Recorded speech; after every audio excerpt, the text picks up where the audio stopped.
who learn more skills and combine them in a creative way. This is why we all are excited by reskilling revolution. Good morning, ladies and gentlemen. I, Trishita Mahapatra, And I, Akash Raj, welcome all corporate guests, delegates, Pro Vice Chancellor Sir, Director Sir, Dean Ma'am, respected faculty members and student participants to the 13th National HR Conclave of KIIT School of Management on the theme, The Reskilling Revolution, the Vector of Transformation. To begin, I request all the dignitaries on the dais to light the inaugural lamp. Sir and Ma'am, please.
hello everyone, and once again, welcome to the 13th National HR Conclave at KIIT School of Management. KIIT deemed to be university, India's first 5-star rated university in QS ratings of 2021, is amongst the top 10 private institutions in India to have received the Institute of Eminence status by the Ministry of HRD, Government of India. It has been ranked number 1 among self-financing institutions of the country in the Atal rankings of the institutions on innovation achievements for the second time continuously. In the NIRF India Rankings 2022, KIIT was ranked 20th among public and private institutions in India. Recently, KIIT was felicitated as India's most influential educational brand 2021-2022 at the 18th Asian Business and Social Forum 2022 held in New Delhi. Excelling not only in terms of education but also in sports and extracurriculars. 3 delegates from the university represented India in Tokyo Olympics 2021 and Birmingham Commonwealth Games 2022. We are delighted to share that KIIT is celebrating its 25 years of academic excellence. KIIT deemed to be university, having a student strength of 30,000 from across 65 countries, along with its sister university, Kalinga Institute of Social Sciences, KISS, the world's first exclusive, fully free tribal university for 60,000 tribal children, which was founded by Professor Dr. Achyuta Samanta, Member of Parliament, Lok Sabha, a visionary social architect and philanthropist, and one of the greatest educational leaders of India. Professor Samanta embarked on a journey for development of the society in 1992, using education as a strategic medium to eradicate poverty, a goal envisaged by the global leaders as one of the Sustainable Development Goals. KIIT School of Management, Bhubaneswar, is one of the top B schools of India. It is a part of KIIT deemed to be university, one of the 10 private institutions in India to get Institute of Eminence tag from UGC, MHRD, Government of India. It also got the Best B School of Odisha by Times Business Award in 2020 and Life Membership Award by Association of Management Development Institutions in South Asia. We have Contempor as our knowledge partner, who deals with knowledge and business solutions. It provides transformative business solution, which will help the new age business cope with present and future challenges in the area of talent and human resource management. Small cheer and great welcome make a merry feast. I would like to take this opportunity to introduce Professor Dr. S.K. Mahapatra, Director, KIIT School of Management. Dr. Mahapatra has held leadership positions for over a decade in renowned corporate groups in India like Tata, Bajaj, and Jindal, including Navratna, PSU SAIL, and multinational POSCO. He is an alumnus of Delhi University and MDI Gurgaon and holds a doctorate from Utkal University. He is widely acknowledged as an HR thought leader, strategist, and turnaround specialist. Sir, we request you kindly set the context and welcome the guests.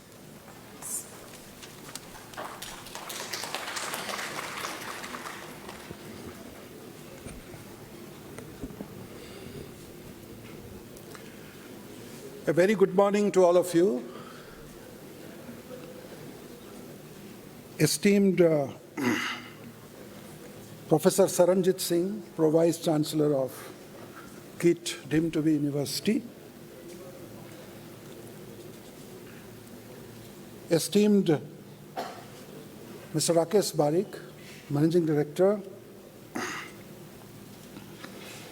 and Leader Consulting Services, Deloitte India.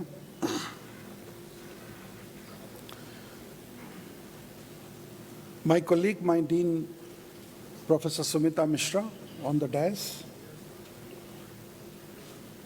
And off the dais, but we'll be soon taking on the dais, esteemed dignitaries from the corporate world, my old friend, Priya Ranjan Kumar, Debyani Sinha, Ashish Banka, Deepak Singh, Kankana Barua, Amit Sinha, Surat Chetri, Jarna Trivedi, Shankalp Mohanty, Dev Jha, Bobby Patnaik, Ankur Gaur, Manika Sani, Sharad Mishra, Sandip Maghavi, Fabian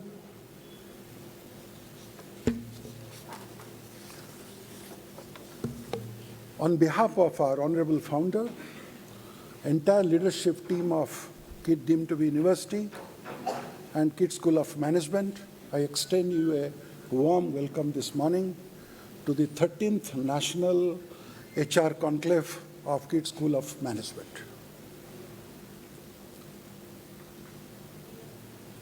I also welcome all my dear students and faculty and staff who are present here to this conclave. Though they are the organizers of this conclave, but their presence makes it very, very special. This is the silver jubilee year of KIIT deemed to be University. Actually, KIIT as an institution. As a university, we are 18-year-old. And because this is the silver jubilee year, I extend warm greetings on behalf of the leadership team to all of you. The concept behind this HR conclave is that every year our School of Management invites a host of corporate leaders from different domains to hold domain-specific conclave for the benefit of our students. A lot of interaction takes place throughout the day.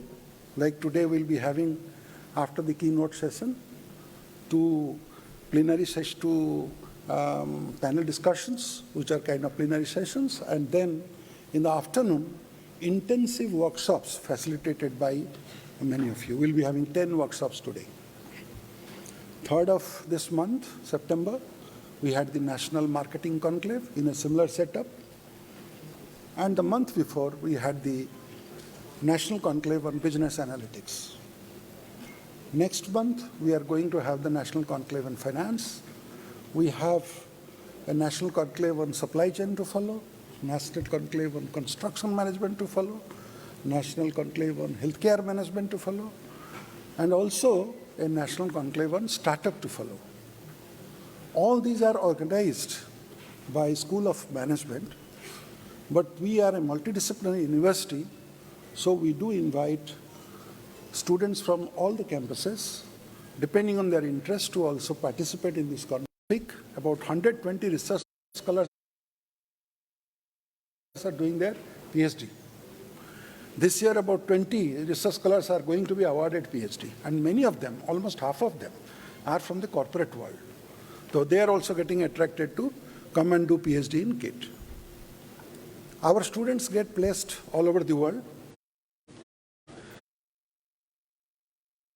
The placement scenario has been very good, and thanks to our Pro-Vice Chancellor, Professor Saranjit Singh, Director of Corporate Relations, Professor Kumar, and the team.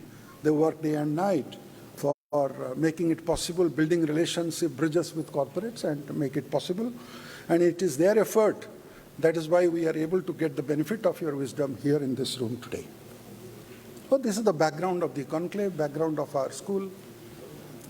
Coming to the theme of this conclave, because I am supposed to set the context for it, there is nothing new, since the birth of Google, I say. The fourth industrial revolution actually started with the birth of Google, if I say. 2000 onwards, new millennium, we are all stung with the Y2K bug, and after we overcame that, suddenly the world started lamenting that, all the skills are getting replaced. The old skills are not there. And World Economic Forum year after year started doing survey to bring out what are the skills which are getting extinct, like dinosaurs, and what are the new skills that are coming on board. And this journey continues of identification of new skills. If you do a LinkedIn survey, you will see a lot of new designations arriving. And don't think these new designations are old wine in new bottle. They are new bottles as well as new wine. Please remember this. And what is the major difference that has happened? The major difference is digitization of business, digitization of world, digitization of our living. We are all living in digital space. Now, if you see the kind of literature in management that had evolved over the years, even now, 70–80% of the prevalent literature which we teach in the business schools are unfortunately written. The core of that was written in the height of the third industrial revolution. In the age of assembly line productions, the digital age had not arrived and the thought process had not changed. So education 4.0 is struggling to actually find the new literature for industry 4.0. So today, unfortunately, we do not have the access to those kind of wisdom. I'll give you a simple example which will make you understand this. If you look at the Nobel Prize winner, the work gets recognized almost 30–40 years after it was done. That means when it becomes scalable, implementable, at that stage the world sits up and takes recognition of that. So research has to be ahead of time. And what we teach, there are two only options we have. One is either we cope up with what is happening, or we think ahead of time and start building the new literature for future. As educational institutions, our challenge is this, that we have to think about the future and forecast in what direction actually things are going to unfold. As practitioners, when our students go out to the market, they should also have the capability to have the skill of coping up with what has changed in terms of implementation. So this is the dual challenge we face. And rightly, in 2019, first time, the World Economic Forum, if I remember precisely, it was sometime in June 2019, they brought out an article where they say that a new a skill revolution is in the offing. And I was recently seeing in June in Davos meeting, they reviewed the progress over the last 2 years. What has happened to the skill revolution? And they found that a global compact is emerging. A lot of corporates are joining hands. A lot of countries are joining hands, including India, Bangladesh, Pakistan, Brazil. They are also joining head because everybody is trying to jointly figure out how it is unfolding. So the skill revolution is about figuring out what are the skills that are going to emerge in future, and also how digitization is playing a heavy role in the emergence of these skills. So this is broadly the context, and in this context you see all the themes that we have, themes and sub-themes that we have worked out. Reinventing HR processes for accelerating change in the post-COVID era. This COVID era provided us a prop, you will see in the television programs, they provide some props, around that props you have to perform. So COVID provided us that prop. It accelerated what we have been thinking for years, that we will do this, we'll adapt to digital technology and all that. So that prop helped us to actually demonstrate to the world intelligence, and interestingly, the acronym is same, AI. And then if you look at the workshop topics, workshop themes that we have chosen, I'm not going into details of that. They're just peeling the onion, one by one, different aspects of this evolution of the skilling revolution, right? So that is what is the broad idea of this conclave. I'm sure we have luminaries from corporate. We could not have better people, if you look at the diversity of speakers, their background and their achievements, what they have done in their life, it's an amazing story for us, amazing mosaic for us. And I'm sure there will be a lot to learn by evening. I am sure my students are going to get a lot of benefit out of it. Our faculties are going to enrich their understanding of the unfolding of this revolution. And at the end, once again, I welcome all of you to this conclave. And thank you for giving this the short opportunity to me to speak. Thank you.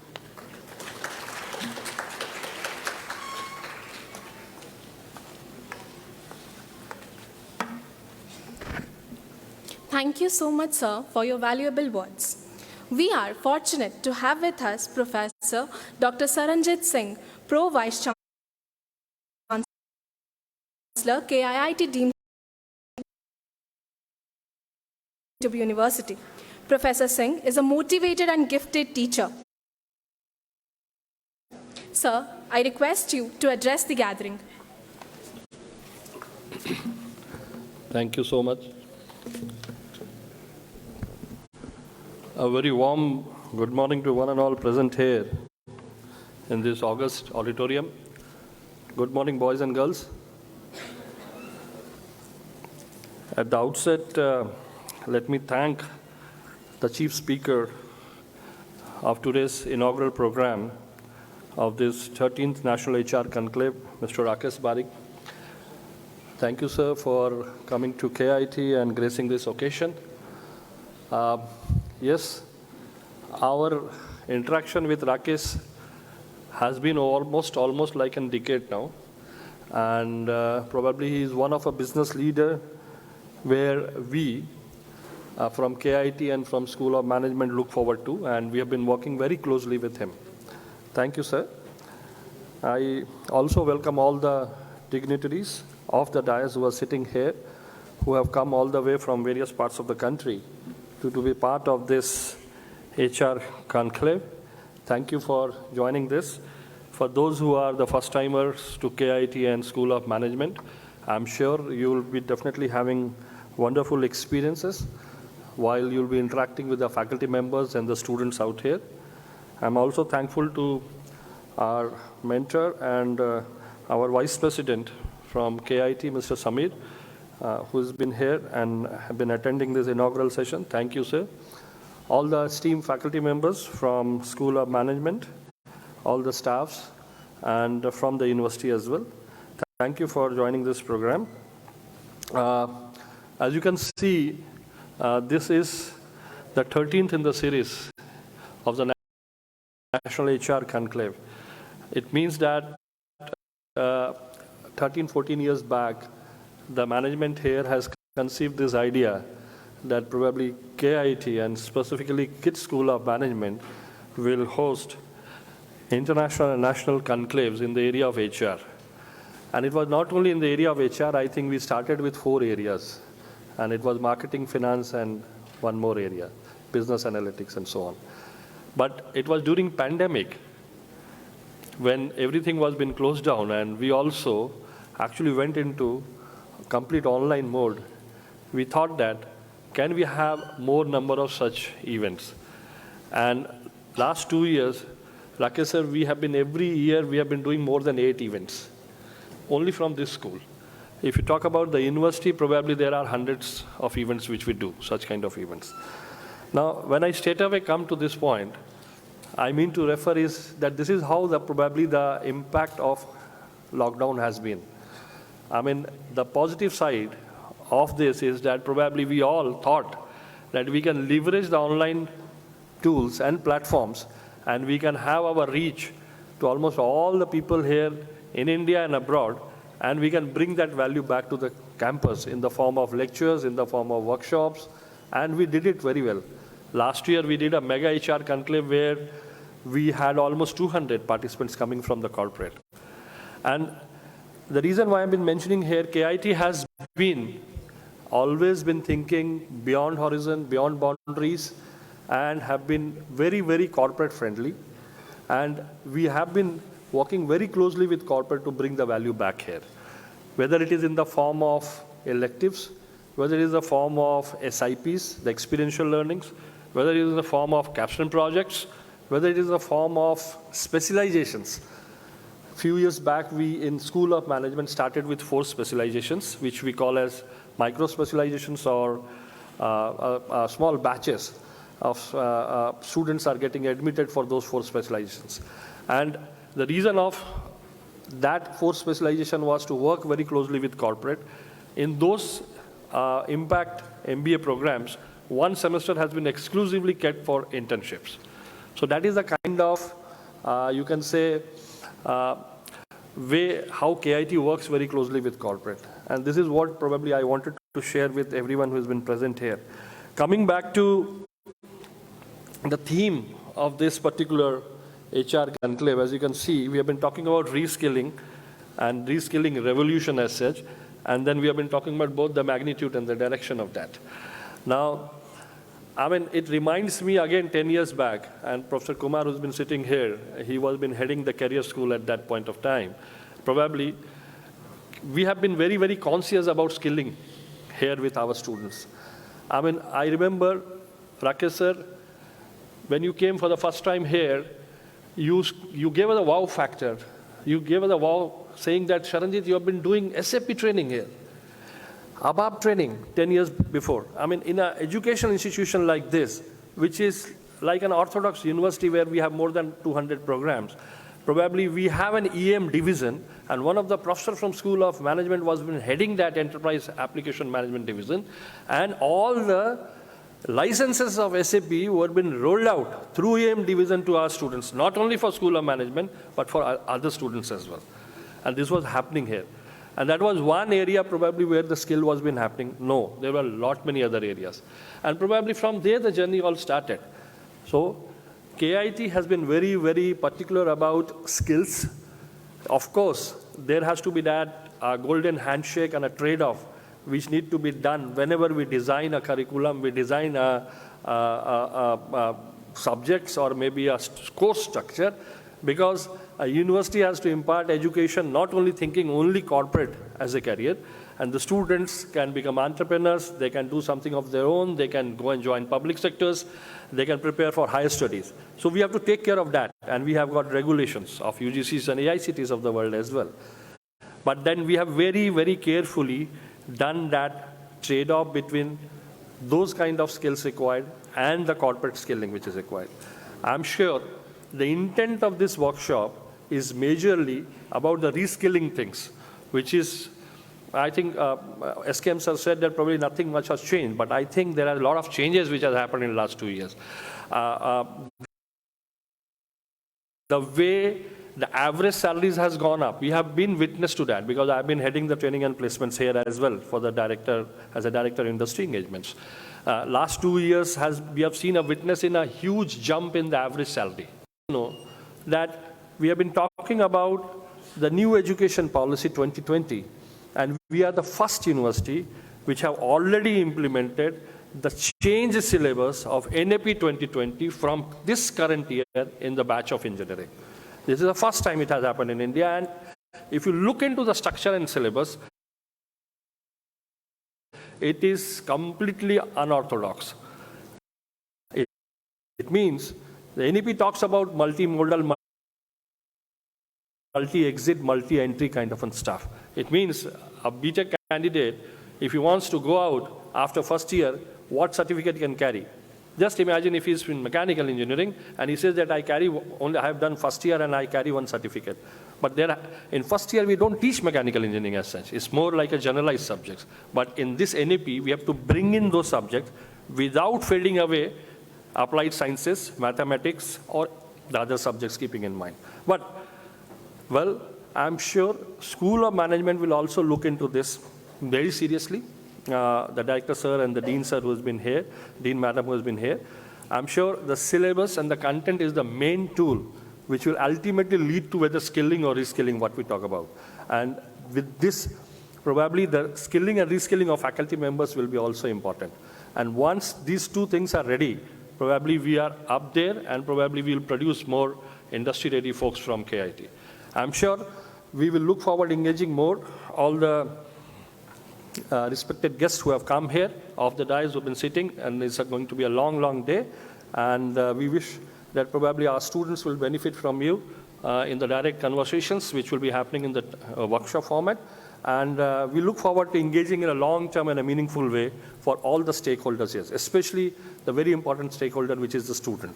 With this, I thank Rakesh sir again for coming to this National HR Conclave and gracing this occasion.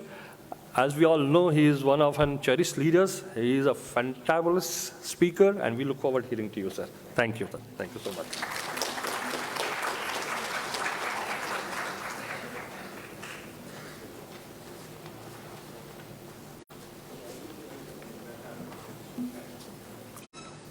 Thank you, sir, for your valuable words. We are fortunate to have with us Mr. Rakesh Barik, Managing Director, Leader, Consulting Service Offerings, Deloitte India, as the keynote speaker of the conclave.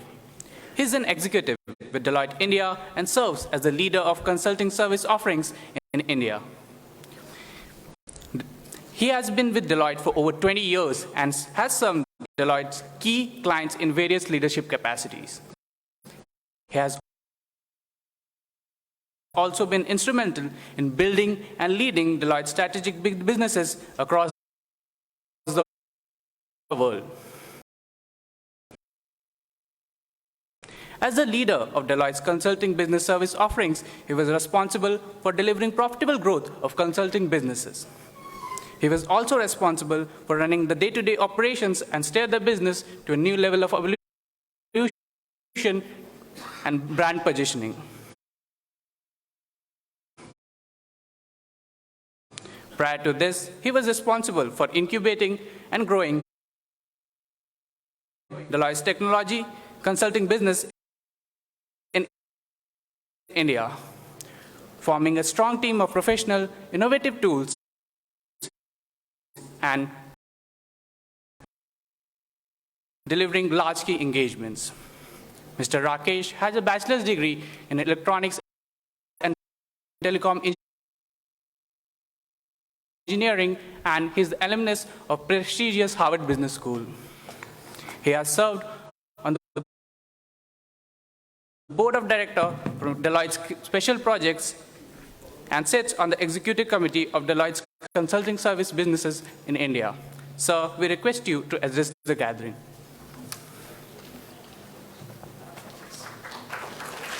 Thank you very much. All right. Good morning. I love to come back because, this nice, wonderful 20 minutes long introduction, typically people do not do, but thank you. Thank you for doing that. But first of all, Kenny, when I was sitting there, I realized that I'm probably not worthy of sitting on this dais with such a distinguished panel of leaders here and distinguished professors on the dais. So can I take the liberty of going down and talk? Is that all right, sir? Okay. All right, so because that's going to make me more comfortable here because, frankly speaking, I belong here with all of you guys. I'm here to learn. So good morning, KIIT. Oh, come on, guys. All right, so why are you guys here? 13th conclave, 12 years. If you go to the video recording, you will hear anything different this year? No? So I was sitting there, I was looking at, all of you guys, right? Sitting here in, one of the most prestigious universities and doing 25 years of service to academia and 13th year. Then I was thinking, what must be going through in your mind? Oh, thank you. So what must be going through in your mind as you are thinking, sitting here and thinking about the future? So can anyone just maybe 10 seconds, somebody talk about what's going on in your mind? Because I had some perceptions were going on in your mind. Because when I was like one of you guys, I had a very different idea. Because when I was in my college days, engineering, medicine, chartered accounting. 3 things. That's it. And your parents will tell you, you have to study engineering. You have to go through this, Agarwal classes. Sir, you guys remember? Agarwal training for IITs at that point of time. And medical I didn't go because I hate biology. Right? So then you prepare yourself for engineer and then do an MBA. If you get lucky, go to a good school and try 3 times and then get an MBA degree, go get a job done and mint money. That's the most important part. That was going in my mind when I was sitting through that. There was no conclaves at that point of time. You guys are fortunate to have conclaves. So can anyone in this room stand up and talk to me what is in your mind at this point of time? My slide takes off? Okay. Yes, anyone? Saran sir, आप point करो किसको? I really want, yes, brave lady in the back.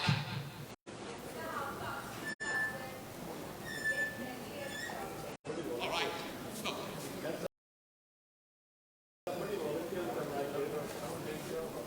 Good morning, everyone. So, sitting here, I feel that this is the opportunity where we can get to know how to upskill, what is particular characteristics or skills that an individual should have. So, if you're talking about soft skills, then I think the best I have is communication. Okay. And so communication is the only skill you have? No, so there are a lot. To be technical, then we have other skills as well, technical skills. And then how do you upskill? Because I speak, in older days as well. In a Puspaka movie also spoke a lot without actually communicating anything verbally, right? So there's a lot you can communicate. So how do you upskill your communication? So maybe that is what we want to learn. That is what, ladies and gentlemen. One pointer you found, right? So what else? Any one more?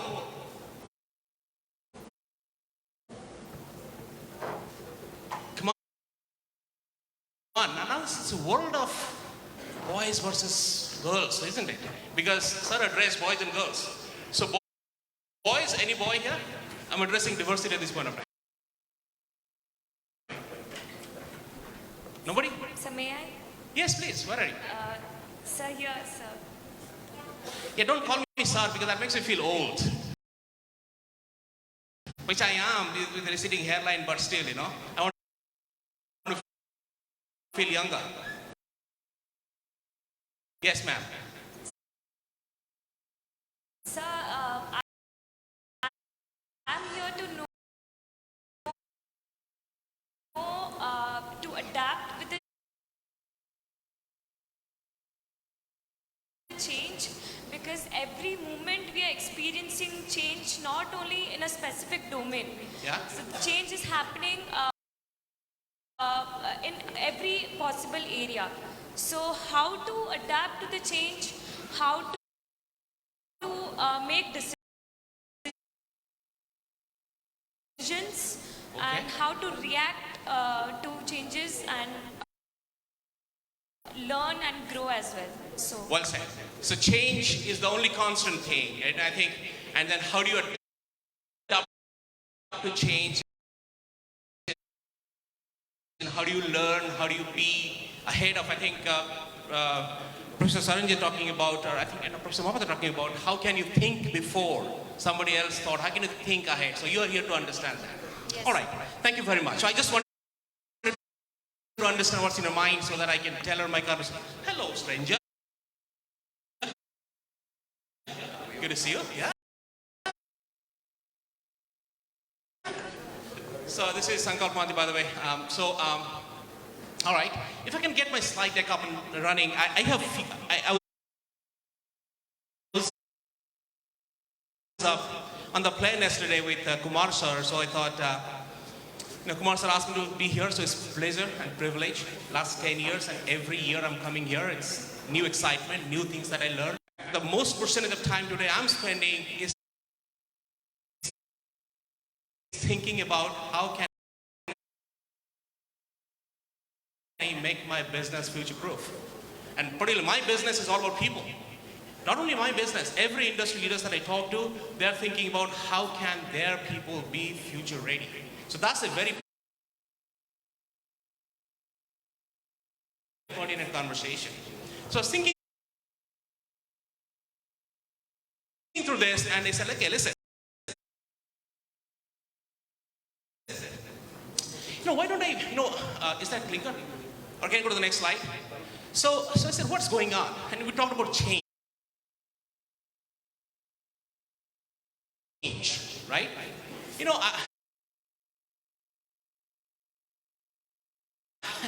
I think there is up in the board, this is what is happening in my mind. A lot of people are talking about all these big jargons. I think Professor Mahapatra talked about as well. There's digital transformation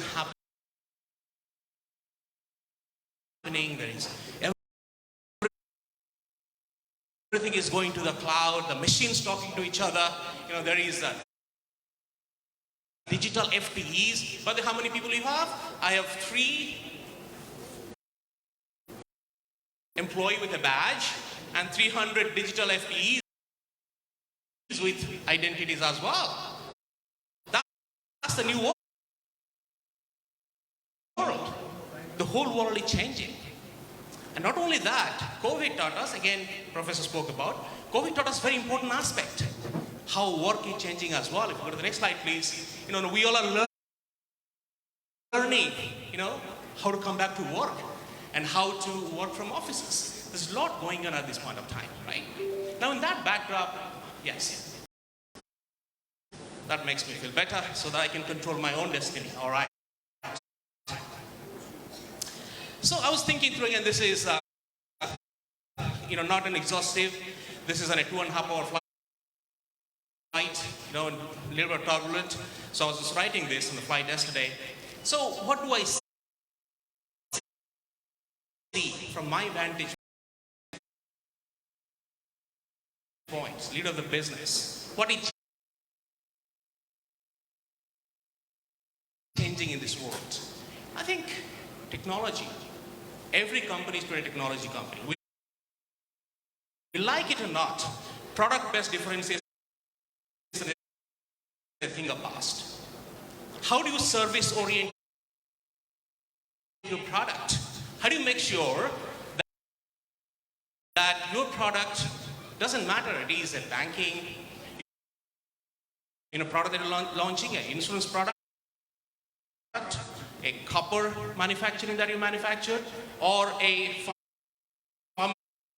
pharmaceutical peel that you create. It doesn't matter what product, but how do you differentiate that product is through service orientation. And you do that through technology. So to me, every organization today is a technology organization. So now looking at people, I'm not going to talk about HR today, because you have the full day talking about it from the real experts. I'm painting the from a business lens so that this most important aspect can come in, because technology is today has completely redefined what we do. Then coming to new way of working, failing first, agile way of working, no longer waterfall, no longer 3 years to do something done. Can I get result tomorrow? All of you guys, instant gratification, right? Look at your generation. I have an 18-year-old son, so he's studying engineering somewhere in the world. For him, 4 saal padunga, yeah, kya dad, what's that? I know he thinks he knows everything and he wants to get into work, but he's working. He's doing 3 jobs in the sophomore year. Second year, he's doing 3 jobs. Literally at this point of time.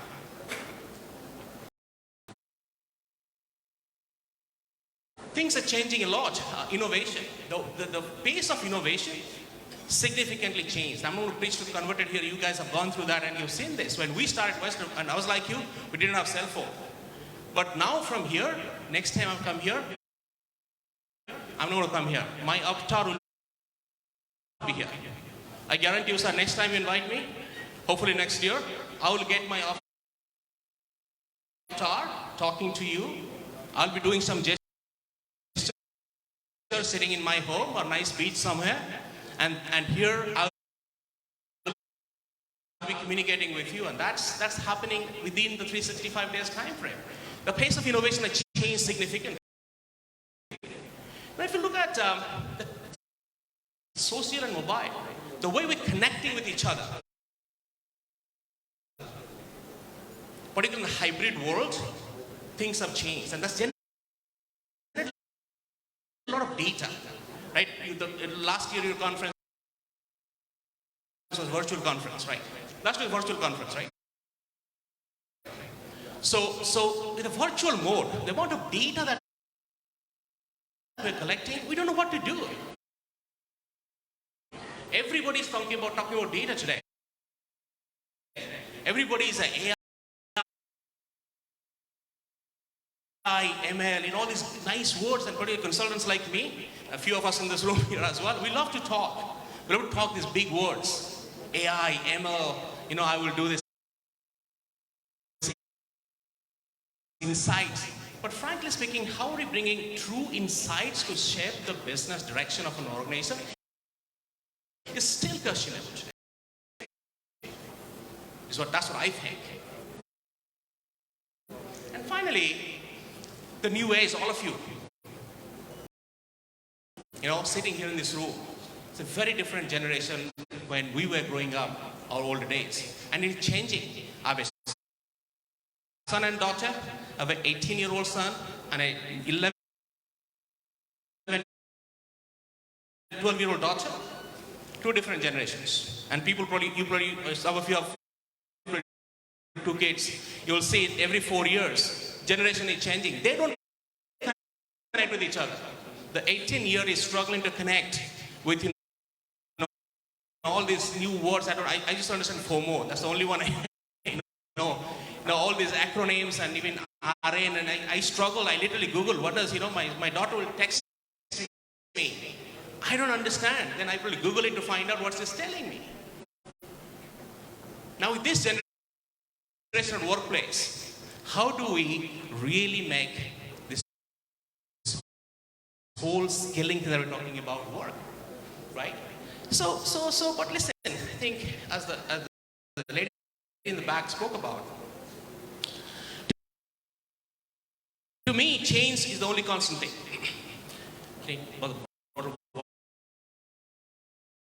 Thank you. Change is the only constant thing, right? I mean, I think about it. We're talking about in this whole, sorry, it's a dry throat. All right. So if you look at, with all these drivers when you talk about, productivity, well-being, automation at workplace, And these things are changing faster than we ever imagined. And there was some research, I think you talk to Google. Google will give you, or talk to consultants, they will give you a bunch of these statistics. 69% of the workforce is going to be replaced by automation. In the coming few years. It's not going to take decades. In the coming three-year window, 69% of workforce is going to be automated. What do you do with that? This problem was not there 5 years back. Now think about it. 40% of workers might have to be reskilled every 6 years. That means half of the workforce, half of us in this room, every 6 months, we have to find a new skill. And lo and behold, 65% of children, they don't know what they'll be doing. I knew I wanted to be an engineer. I knew that. From the day I was born, my mom knew, that I engineer. A doctor agi ghar mein, right? I mean, I think that's what doctors were, chartered accountants were. Now, 65% of these guys, they don't know. Somebody's going to be an organ creator, creating a heart. I'm not joking. 10 years out,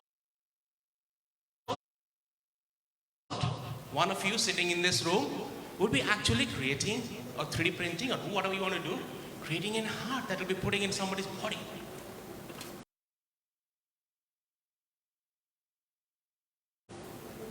Somebody probably is going to be this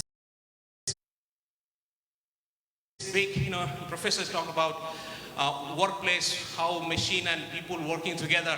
Then somebody probably doing a conflict management in machine and human being.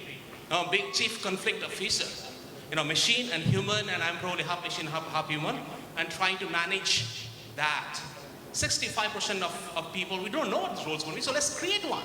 Those are visionaries are, right? I mean, create a role. That's the future. And this is going to happen. It's not just services industry. Pick any industry, pick a bank, pick a retail store, pick, a manufacturing setup, automotive. Doesn't matter where you go, you are going to bound to see this change.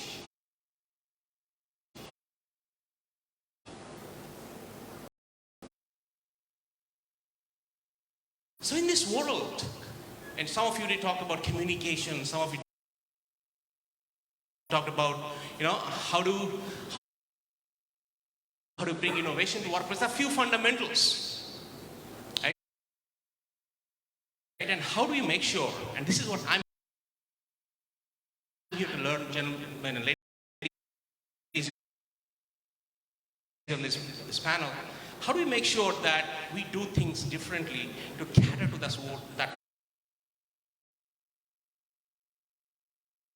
that is coming in future, right? So there is a bunch of foundational skills that we talked about all the time, right? Creating innovation as a leader. Let's all create this innovation mindset. Let's challenge the status quo. Let's do things differently, right? Or for that matter, how can I be resilient to COVID? COVID taught us a lot. But there are times, pandemics, political, economical crisis, market going down, there is wars happening. How do you make your workforce more resilient? How do you learn resilience in things like that? Inclusion, not only just man and machine, but this whole society is going through a change at this point of time. How can you create a truly inclusive force? Because inclusion is not just men and women, LGBTQ and, specially abled and things like that. Inclusion of thought process. Different people with different, and including machines, how do you make sure that you are creating an environment which is inclusion friendly and things like that, right?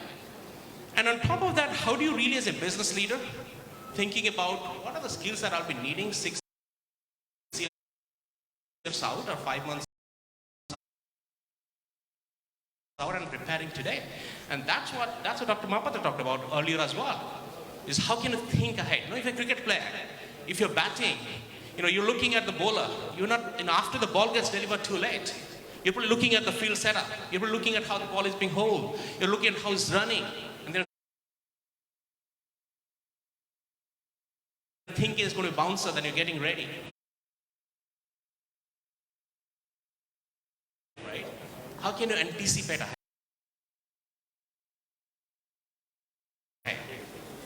I think it's important, it's critical for all of us to start thinking about some of those things. And the HR organization, this is where I apologize if I mispick any of those things. I think HR organization today, in my mind, is focused to enable the skill development for future, right? And this is what the role that we all as leaders here playing is, how can we truly create a workforce, you know, thinking about, you know, addressing the talent shortage that we have today to deal with all these aspects, making sure that you're navigating job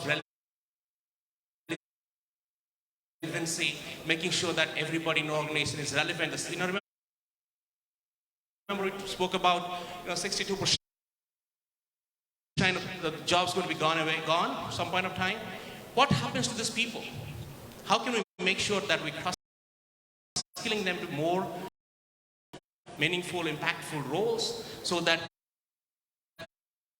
they're becoming more relevant? I think some of the conversations we'll be having today is going to be around that. And finally, I think this is where we are spending a lot of time. We think the future of Deloitte, for that matter. Let's take an example of Deloitte. You know, I joined Deloitte 22 years back. We were, all of us, at Deloitte badge. I think the Deloitte of future is going to be different.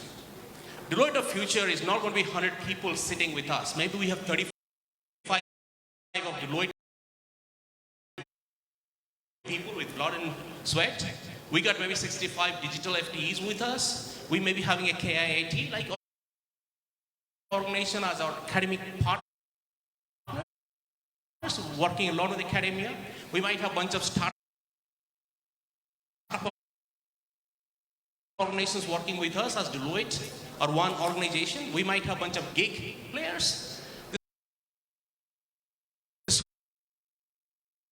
whole concept of the workforce for services organizations like us is changing as well. That's the future of Deloitte. Now, how do you create a skilled organization, not just thinking about a job? You know, my job is to go stand in the booth and take money when the cars come in and let the, you know, car go. If that is the job that I'm playing, but how do you convert that mindset to skills so that I'm deploying people? Look at Hardik Pandya, right? And, we yesterday cricket game. Not so how many of you guys watched? It's a beautiful game, right? So now, if you look at T20 cricket world, it's more of this utility players. You know, I can come in. That's what India is experimenting. Rahul Dravid is experimenting that today with Indian cricket team, and trying to see how can I create people, you know, like to like replacement. Or how can I create people that I can come in as number 3 batsman, or I can come in as number 5, depending on the need. How can I have a bowler who can bowl in the death as well? You know, we struggled. Bumrah was out for 2 games. We struggled big time, right? 19th over, 19 runs. How can we make sure that we create people that are more fungible? It's becoming a big aspect of our business. making skills as a fungible skills, so that's relevant for the future, is probably going to be one of the bigger aspects that I'm here to learn from you guys today as well. And finally, listen, I think I want to summarize all this.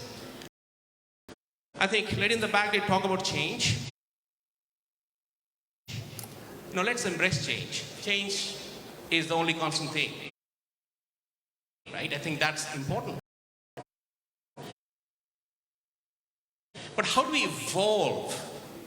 How do we evolve and continue to lead and continue to be this number one business, and continue to be that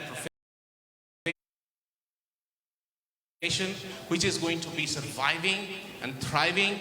Depends on how you make sure that you're skilling, how you're fostering a skill-based organization. That's what I personally believe, and that's what we're here to learn today. So once again, thank you very much, sirs and ma'am. Thank you very much for this opportunity that you gave me to be here to define the problem statement for you. And I look forward to coming back, but enjoy the day today. And the dignitaries on the dais here, I'm really looking forward to hearing from you and your perspectives and learn today. Thank you very much.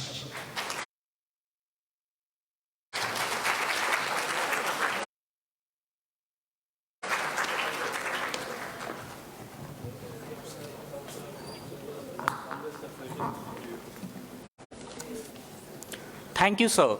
It was an enlightening address. We are confident that the attendees must have learned a lot from your presentation. Now, I request Director Sir to felicitate our esteemed guest.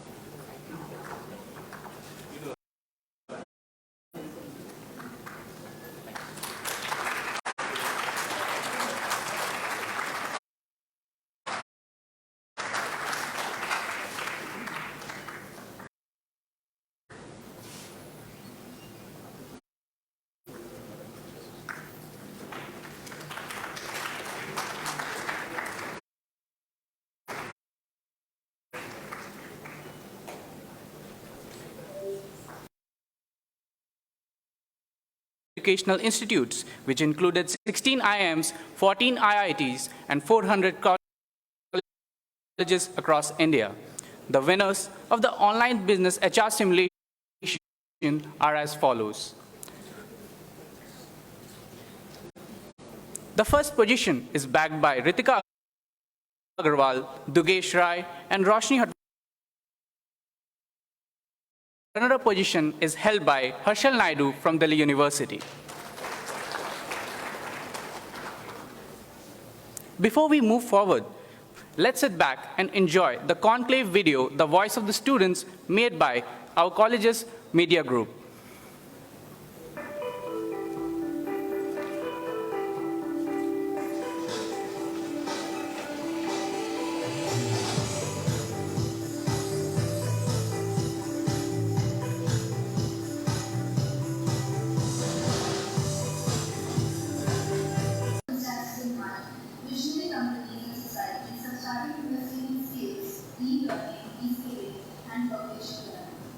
The world is aware of the changes that are going to take place in the near future. Closing the skills gap under the World Economic Forum is a focused initiative in this direction and serves as a guide to all business leaders to anchor learning, reskilling initiative. It has never been this important to invest in people. Investing in people and appraising human capital serves to equip each individual with knowledge and skill to respond to unique work shifts.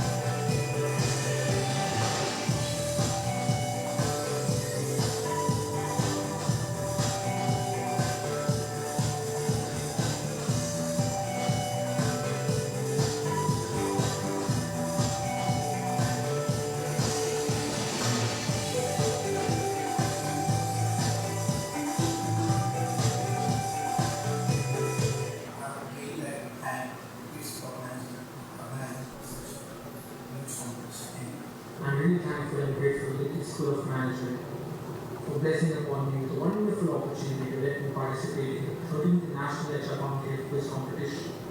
It was a very challenging competition and you got us a lot of new things. Thank you very much for giving us an opportunity to participate in the 13th National HR Conclave Simulation Game. It was really enjoyed and glad to be a part of this particular game. Are you also not filled with energy now? Don't you want to know what lies for you in your future? Join us in our panel discussions and workshops to make sure that your career's future is determined by your efforts and not luck.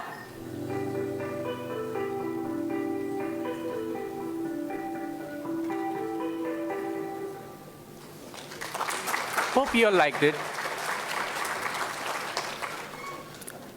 Now, to give the vote of thanks, we have Professor Sumita Mishra, Dean, KIIT School of Management. She is an alumnus of Tata Institute of Social Sciences, Mumbai, and she has completed her PhD from MDI Gurgaon. She has 15 years of experience in academic. She has contributed to the research in the domain of organizational theory, organization culture, training, transfer, HR analytics. She has also presented papers in national and international conferences. I request Professor Sumita Mishra, ma'am, to give the vote of thanks.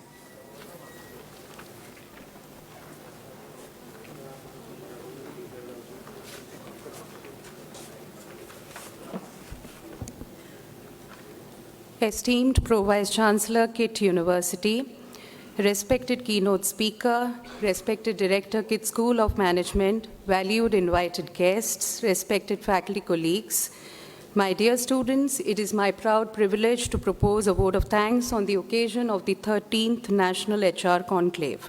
At the outset, I, on behalf of the school, express my deepest gratitude to the university leadership led by the vision of our honorable founder, Professor Dr. Achyuta Samanta, for his continual focus on relevant and sustainable education. I express my deep gratitude to our Pro-Vice Chancellor, Professor Saranjit Singh, for his erudite address. Thank you so much, sir. I thank Mr. Sameer Panda, Vice President, KIIT University, for envisioning the conclaves and guiding them to the level that they are today in its 13th edition. I thank our esteemed keynote speaker, Mr. Rakesh Barik, Managing Director and Leader Consulting Services, Deloitte India, for his cogent and insightful perspectives on the speed and desire for reskilling in business. Thank you so much, sir. My gratitude to our director and mentor, Professor Saroj Mahapatro, Chairman of the Conclaves, for his guidance all through. I thank Professor Kumar Mohanty, Director, Training and Placement, and our knowledge partner, Contempo, for their valuable corporate connect and making us corporate ready. The conclave is the result of the tireless efforts by the convener, Professor Isha Mishra, co-convener, Professor Devi Prasad Das, the faculty organizing team, along with Mr. Samavesh Naik for the valuable administrative support. I thank you all for your efforts. I thank the student team led by the HR Student Club Synergy for making this conclave a success. Lastly, our dear students, the true beneficiaries of all our conclaves, thank you so much for your presence and participation as always. I wish the 13th HR conclave all the very best. Thank you.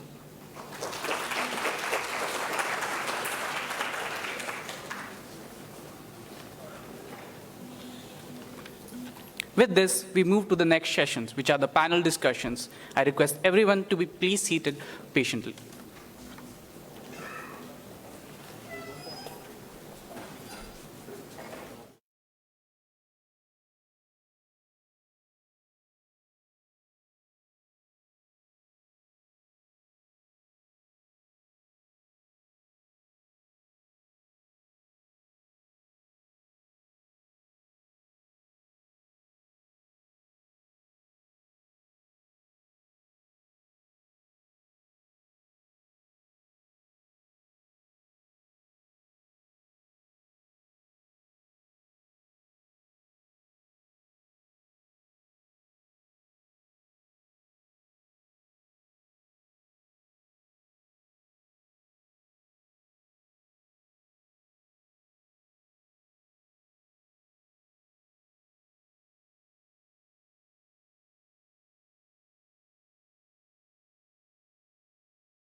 welcome you all to the first panel discussion on the topic Reinventing HR Processes for Accelerating Change in the Post-COVID Era.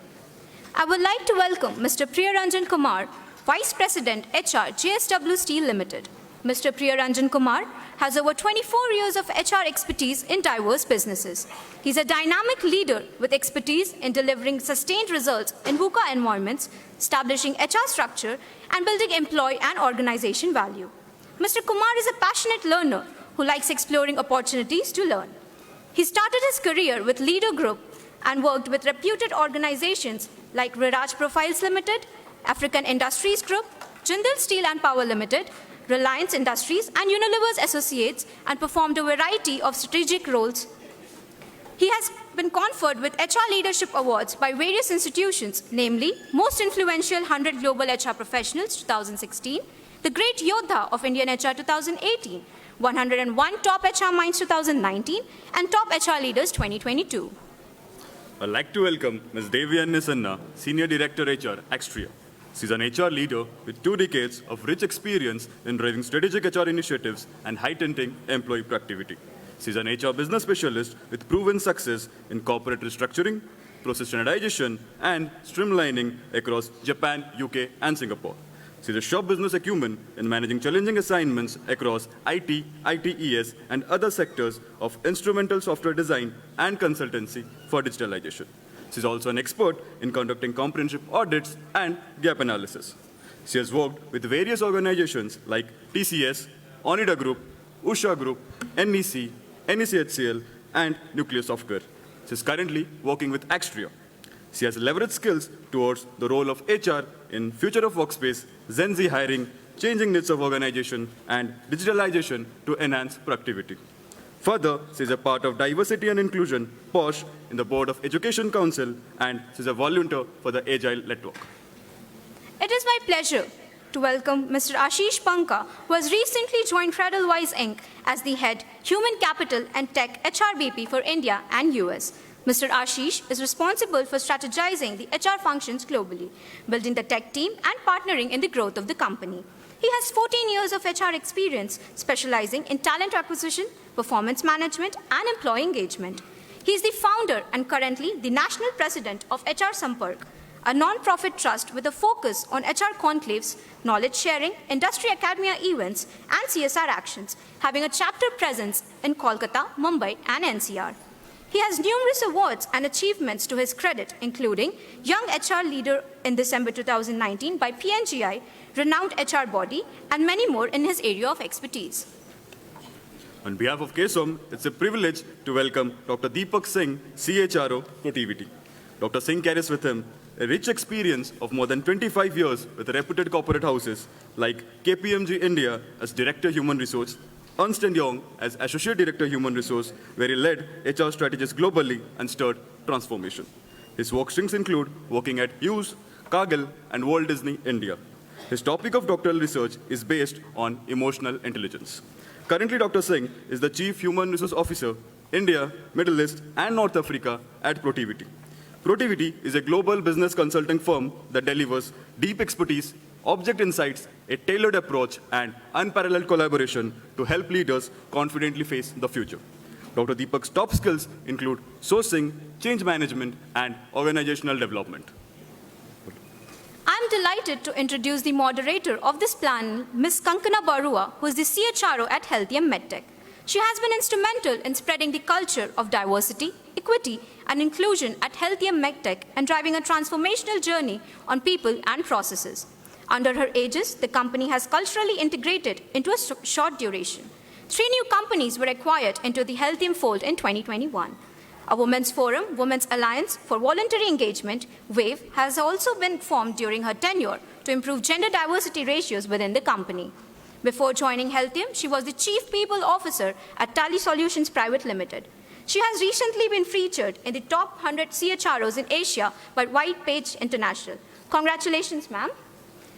Ms. Kankana is also an associate member of the Institute of Company Secretaries of India and holds a degree in both law and human resources.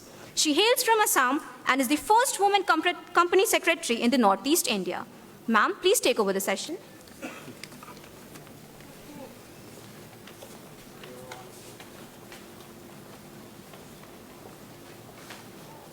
Am I audible? Maybe I can switch on. If this is fine. Is it fine, people at the back? So, good morning. Little louder, please. Thank you, that's better. First and foremost, even I don't like sitting in this place and talking, but then I'm supposed to moderate a session. So I think with the esteemed guests around, it just makes sense for me to be gracefully seated and conduct through the moderation or through the entire program. So, students, first of all, thank you for listening to us and being here and to look forward to listen to us. The esteemed faculty and the management of KIIT for inviting us to this session.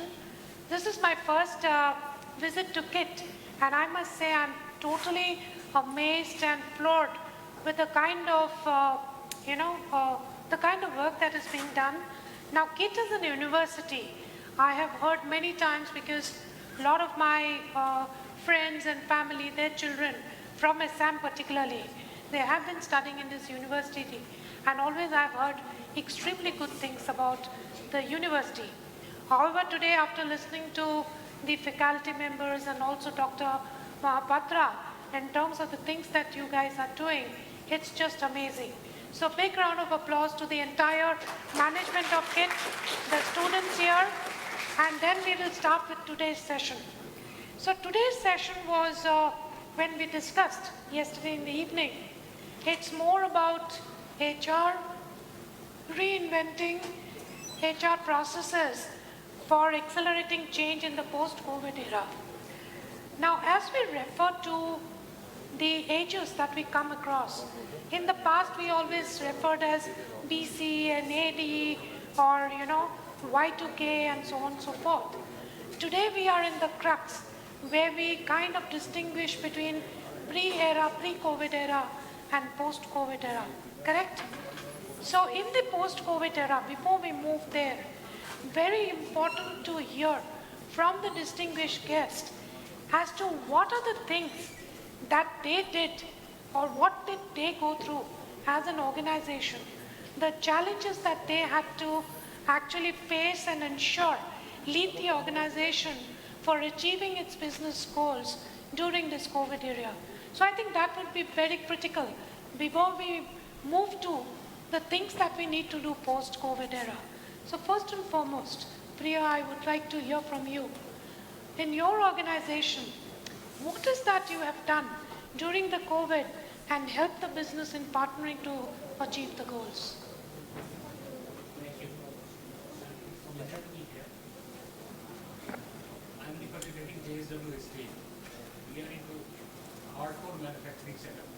Can we hear you? I think you need to be, you have to put that on. Can you hear me now? Yeah. We are into hardcore manufacturing setup. And during COVID period, that was big challenge. And we are essential industry, essential category. And steel is a very important product building the nation. So biggest challenge was to continuity of the business. So we adopted 5C. First and foremost part, connectivity. We have divided our people in two categories. Like one part was shared services like HR, purchase, finance and all. And rest like operation people. So we divided service part people used to work from home, but rest of the people have to work, almost 70% people have to work from plant on site. So that was the typical challenge, maintaining their well-being and maintaining all those government rules and regulations. That was a typical challenge. And above all, people's psychological part means throughout the media, throughout the environment, throughout the society, lot of negativity across. So managing those aspects, people are very scared to come down to workplace, and that typically a challenge. Being a HR professional, we are responsible to bring the people at floor and take out the work, and this is how we can continue our businesses. So I think at this I'll ask you one question. So Ranjan, as a part of, while you were managing this change, what personally did you change yourself so that you could handle the dynamic and the most unpredictable times that we were going through? What is one skill that you picked up? Skill does not have to be functional or technical. As a human being, what are the skills that you demonstrated? Yeah. First part, correct, empathy part. Empathy and compassion. I have to put myself in those people's shoes. Whatever going on in surrounding, people see the newspaper, people used to see the TVs and all through negativity. And all people were clueless about what is going on, what is the treatment of these diseases and all those things. So a lot of confusion across the people's mind and all. So first and foremost, put them on their shoes, and whatever the psychological changes are happening. So those aspects we have to understand and then accordingly treat them. So what I hear is two things which came up is empathy and staying positive. I think those two were strongly something which you tried to demonstrate which helped you to cope up to the situation. Yeah, right. So Debyani, I'll come to you. I mean, in your, of course, IT industry, since you have been associated with IT industry did not have the challenge of bringing people to workplace as he and me, we had probably. So, but at the same time, to keep them motivated, what are the things that you did in your organization and you yourself to cope with things, not just the corporate life, but personally too? You have to kind of integrate both in your mind and soul to basically handle the situation. Thank you, Kankana.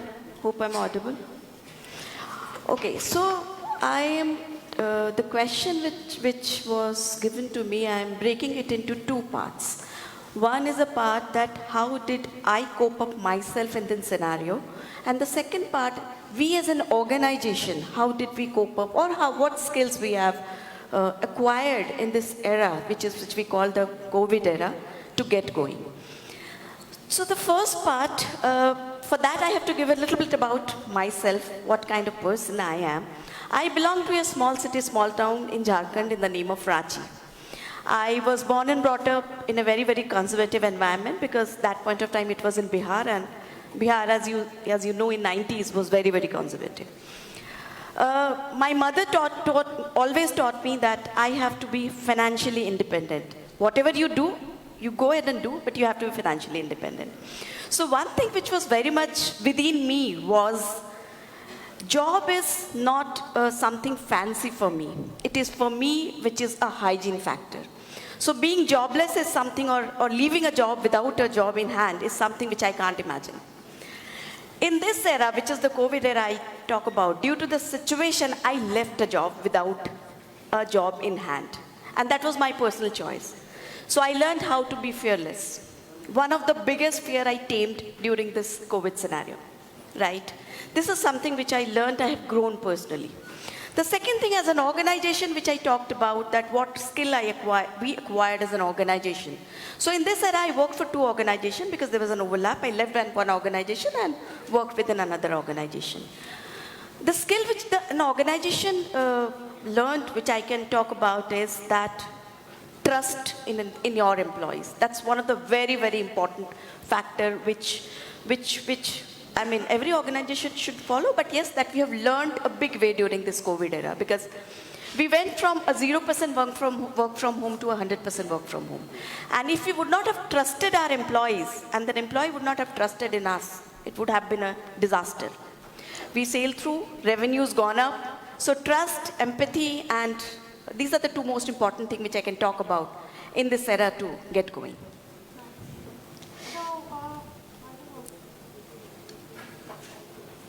To you, Ashish, I know you are one of the most enthusiastic speakers.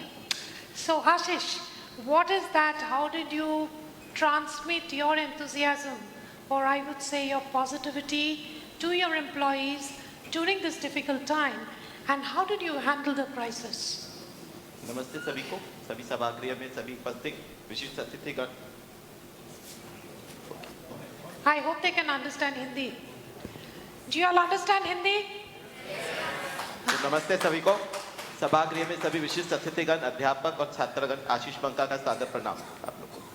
Not that I can't speak English, but before I start, please give a 3 cheer for our nation. Vande Mataram, वंदे, वंदे। और kit university के एक जोरदार तालियों के साथ अपने आप को इसमें। So it's very important. Thank you so much for asking that question. You know, if you ask me, I've become more human because I've learned 2 things. I started saying thank you to my parents each day. We are here because of them, and round of applause to all our parents. Can we do that? The second thing I learned is to start appreciation. If you can't appreciate yourself or the loved ones around and take them for granted, you will not have them in the near future. And that is not something which we can guarantee. This is the second thing.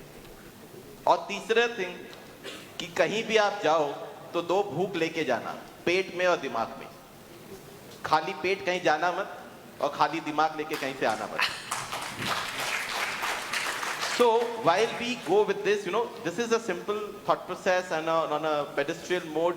This all works in everywhere. Whenever we go in corporates, in our personal life, all of you are here because of a purpose. You know, there are 3 P's. One is your purpose, one is your people, and second is your performance. इन तीनों चीजों का अगर संतुलन बना रहेगा, हम लोग यहाँ पे व्यवस्थित बैठे रहेंगे। नहीं तो कोई भी हम लोग को आके रिप्लेस कर सकेगा। Why we have joined KIIT? I want to ask a simple question, all of us.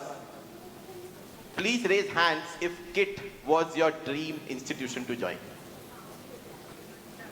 Please don't fear, you will not be expelled. They have already taken the fees. Anybody? See, this is what we are talking about, that we are not sure whether this was there and it all happened and we are sailing it through. But remember, like your Aadhaar card and your parents, you will never be able to eliminate KIIT from your CV. Please be appreciative about it and give a round of applause again. If you cannot appreciate about your institute. And for people function, you know, we have become very mellow, very, scared. The tables have turned. We don't ask questions. Thanks a lot. So, you know, Ashish, since yesterday, while we were talking, of course, Deepak joined us late, that we have been given a topic. Now, we thought, like as students, because we like to put ourselves in your place, what is that you all want to hear? I understand, you know, talking about process, what policies we change, that's something probably, there is a Google Master, you can find out. But what is that you would like to hear from us? And such that we can share our experiences, which I feel, at least, even if you take, you know, 0.1% of what we speak today as our experience, I would consider that to be a big achievement. So coming to you, Dr. Deepak. So firstly, you're Dr. Deepak, a PhD doctor or a MBBS doctor? No. I've done my academics, so. Okay. So nowadays there are many people who do their MBA, MBBS and they change their field completely. So that's why I asked. So Deepak, how did you manage during this COVID, and what are the things you felt are very important as human, which enabled you to take us to the difficult situation? Yeah, thank you and good morning to everyone. First of all, this situation which had come, and it was a pandemic across the world, no one envisaged that this is going to fall upon, right? So no one was prepared at all. No one knew what is going to be coming in forth. And suddenly there was a lockdown, panic situation all across India, all across the globe. One thing I would tell you, that what personally I learned, I never did household work and I got to learn by force. Whether it's cooking, whether it's cleaning, whether it's managing, the pandemic situation, getting to know what is happening outside in the world. TV was the only source of, and then WhatsApp, of course, which is quite fearful all across. So that was something which you got to know, and some myths got broken that you can't work from home. That was something which was clearly written on the walls that yes, you can work from home. While you can take care of your family, you can cook as well, you can clean as well. All that came into play by choice or by being virtual, being at home. So, and second thing I learned very passionately that the society, which was disjointed, and everyone came inclusive to support the lower segment of society as well. People were collecting rations, people suddenly became so much empathetic, people were donating as if they wouldn't have donated before. So certain changes you could see, and this was across the country. Now coming on to the professional part of it. As I mentioned, myths got broken that you can't work from home, people started working from home. And the only first priority was to keep the wellness around of your people. And any organization, I think, wouldn't shy away to say that the first priority was to keep your people safe. And that's what we did. We created some committees, we created some volunteer groups. We bought a lot of medication, we tied up with hospitals. We bought these miniature, those ventilators on those oxygen, what do you call them, those concentrators, yes. Got it imported with the obnoxious prices, almost like 10 times what you pay. All that was created, and a work task was created to support your own employees wherever, whichever corner of the world they are. That's what we did. Okay. Over to you. Yeah. So thank you. From the first question that we kind of discussed here, what do you think that some of the things which has come up, and I've just written it down as I hear, is empathy, staying positive, fearless, trust, gratitude, being more social, helping. These are some of the virtues which we kind of know at all point of time. And in today's world, this basics needs to be emphasized and re-emphasized, that no matter what skill you pick up, but these are the basics which has helped us to go through the challenges that we had during this COVID times. Now my next question, which is kind of correlates, post-COVID. Today now we are in a situation where particularly as HR managers, I mean Rakesh, I don't know if he's there, he kept saying that, his whole job is about people and he's not an HR expert. But I wanted to tell him, every business manager is first an HR manager and then he's a business manager. Because HR is not about, it's not a function, it's about the human resource, it's about the people. Now post-COVID, what are the things culturally that has changed in your organization? And what are you doing to cope up and tackle with these changes? Maybe I will, make the, not go by the same flow. I'll start with you, Ashish. What are the cultural changes that you have seen? What are the challenges that you are seeing with your people? And how are you dealing with it? Thank you so much. In this, I don't know how do I, as an HR, we are supposed to hold the ends of stability, tenure. But in COVID period, I changed 3 jobs and 3 different industries. And I feel proud of it. I know some laughs are there, but it's okay. COVID specifically, I was first started with hospitality, then logistics, and now with product IT, very premium one. What we have seen is, the employees in the organizations are divided into 3 classes, just like our ecosystem. Upper class, middle class, and lower class. Upper class को फर्क पड़ता नहीं, lower class फर्क समझ नहीं सकता, सारा बोझ आता है मिडिल क्लास में, जिसको फर्क पड़ता भी है और फर्क लाता भी है. I don't know how many of you are middle class, but I am a middle class boy. Got it. So, when we look at these three classes, what happened to the upper class in terms of, I'll come and divide this question into three: financially, career graph, and then your emotionally. So the upper class did not get a lot of payments, they got pay cuts, and that got restored also.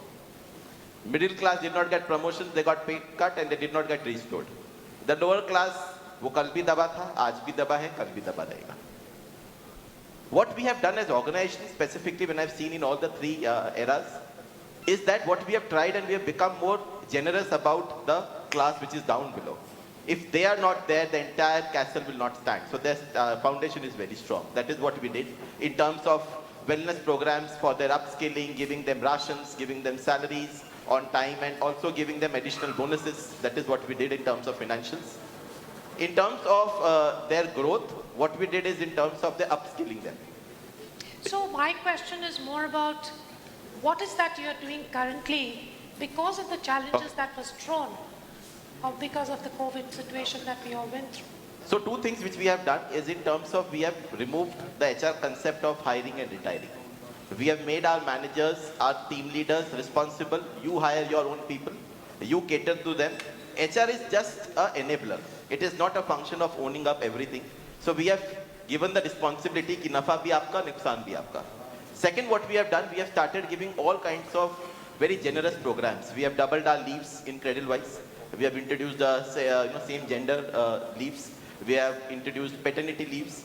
And maybe that's something they would like to hear. So guys, please, I hope this session is not getting boring. I want you all to be attentive to listen to some of the changes that has been brought into the organization post the COVID era. So I think one very important thing which he has touched upon is the leave landscape. They're very interesting. One is the statutory requirement.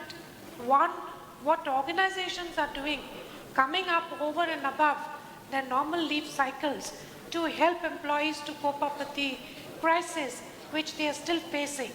Now these are some of the great practices which organizations are coming up, something very different, something very out of the box. So I would definitely like to hear from you. These are the three leaves which we introduced. We also introduced menstruation leave for our female employees. We gave bereavement leaves in case somebody passes away, you give additional. We gave marriage leave. We even introduced divorce leaves. Oh. Because after divorce you get mentally disaligned, so you need, you can clap if you want. They have not even started the journey of marriage and you're talking about divorce. So how many days? So 5 days. All 5 days? 5 days, nothing happens, by the way. But thankfully, the company, see, the thing that we need to understand, leave actually is equivalent to cost. And the leave taken by an employee directly contributes to the cost of the company. Therefore, any company coming up from the normal traditions of giving more than 24 days is actually a big foot, which we really need to appreciate. Minus the, the implication of divorce, of bereavement, because anybody dying 2 days, 5 days, 10 days, or even 1 year probably will become insufficient. But the fact that organization accepts that kind of leave and goes beyond and above is a big step forward. I thank Kankana for explaining this so beautifully and making you all understand. Leaves, you have to understand, the only thing is, whatever we do, though we are doing this for engineering people, and management students get benefited out of it. Let me be honest. We are not doing it for management students. As a product IT, for us, the core business is engineers, and then management students get benefit out of it. But when you will be there, you have to ask the right question whether this, this company is my right company or not. Whether I will grow here or not. The entire tables have turned, and for us, we ask that question on a monthly basis. That is the second. Are you happy? We don't run employment surveys next 6 months. So what you're saying and I'm hearing is, pre-COVID times you would not ask if people were happy? No. No? No. Okay. Now, probably used to do once a year. Correct. Once in 6 months. Correct. And today you do it? Monthly basis. Monthly basis. Okay. And the third thing which we have done is in terms of started some diversified talks at our office. So we called up a parent family of LGBTQ to just bring their horizon that life is not men and women and genders. You have to bring us in. Now, I think that's really there, you know. You don't look at people from gender specific, men, women, Absolutely. you know, your sex preferences. You look at from cerebral equality. हम लोग अगर ये students, we all have been studied in colleges. अगर गाली देना है तो female है तो हम लोग चुपचाप बोलेंगे, मैन होगा तो धारा प्रवाह बोलेंगे. ये डाइवर्सिटी नहीं होता है. आप जब किसी को इक्वल समझते हो तो उसके साथ इक्वल बिहेव करना सीखो. तो इसका मतलब नहीं कि गाली दो. नहीं. Okay. है ना? ये नहीं बोल रहे कि गाली दो. But what he's trying to say is the intellectual equality is something that needs to be appreciated. Gender should not be, it should not matter at all. Correct? Correct. And the second we did, and we called up a hawker who sells apples in Bangalore at our office, telling them how it is his life, because when we reach at a pedestal, we look down upon people. We wear Rolex, we get iPhone, and we feel, oh, tacky people. No. They are there in this life zone because of some reasons. We have no right to demean them. And the third, look at life from a spiritual level, we call Brahma Kumaris at our office. Okay. To give them a flair that how when you lead spiritual life, how a sanity and a purification of the soul happens. So this is what we That's wonderful to hear. So thanks, Ashish. I'll go to you, Deepak. Yeah, sure. You know, see, post-COVID, the economy took a very vertical lift across the world, and especially in India. People just went out and the business started growing. Every organization started making, the new horizons coming on, the new clienteles they backed on. So what it impacted was the employees, those who were getting X salary, they were poached with, X2 or X3 times of it. Somewhere people also doubled it, okay? So that became a big challenge. People started losing, the organizers started losing the talent, and the talent went all across. Whether the talent was worth of that money or not, but people started getting their double salary. So therefore, for a human capital individual, the talent supply gap became a very big challenge. Even today, almost like a year after this pandemic, and you are not sufficient, as Rakesh was also saying, in consulting, you are not getting such people, those who are job ready today. You get talent outside in the market, but they're not ready for consulting. Consulting is something where you know everything and then, client will hire you for. So therefore, that gap became so much stupendous, where we are started losing clients, the consulting started losing clients. Therefore, the transformation of an individual who's just passed out from college and to be deployed at a client side became very imperative. So today, we have tied up with a lot of institutions, those who do trainings before deployment. So for example, a couple of universities and a couple of these SAP labs, and then there are other areas of cybersecurity and some other techie stuff, where there are these institutions across India, especially in large metro. These people train our people before getting deployed.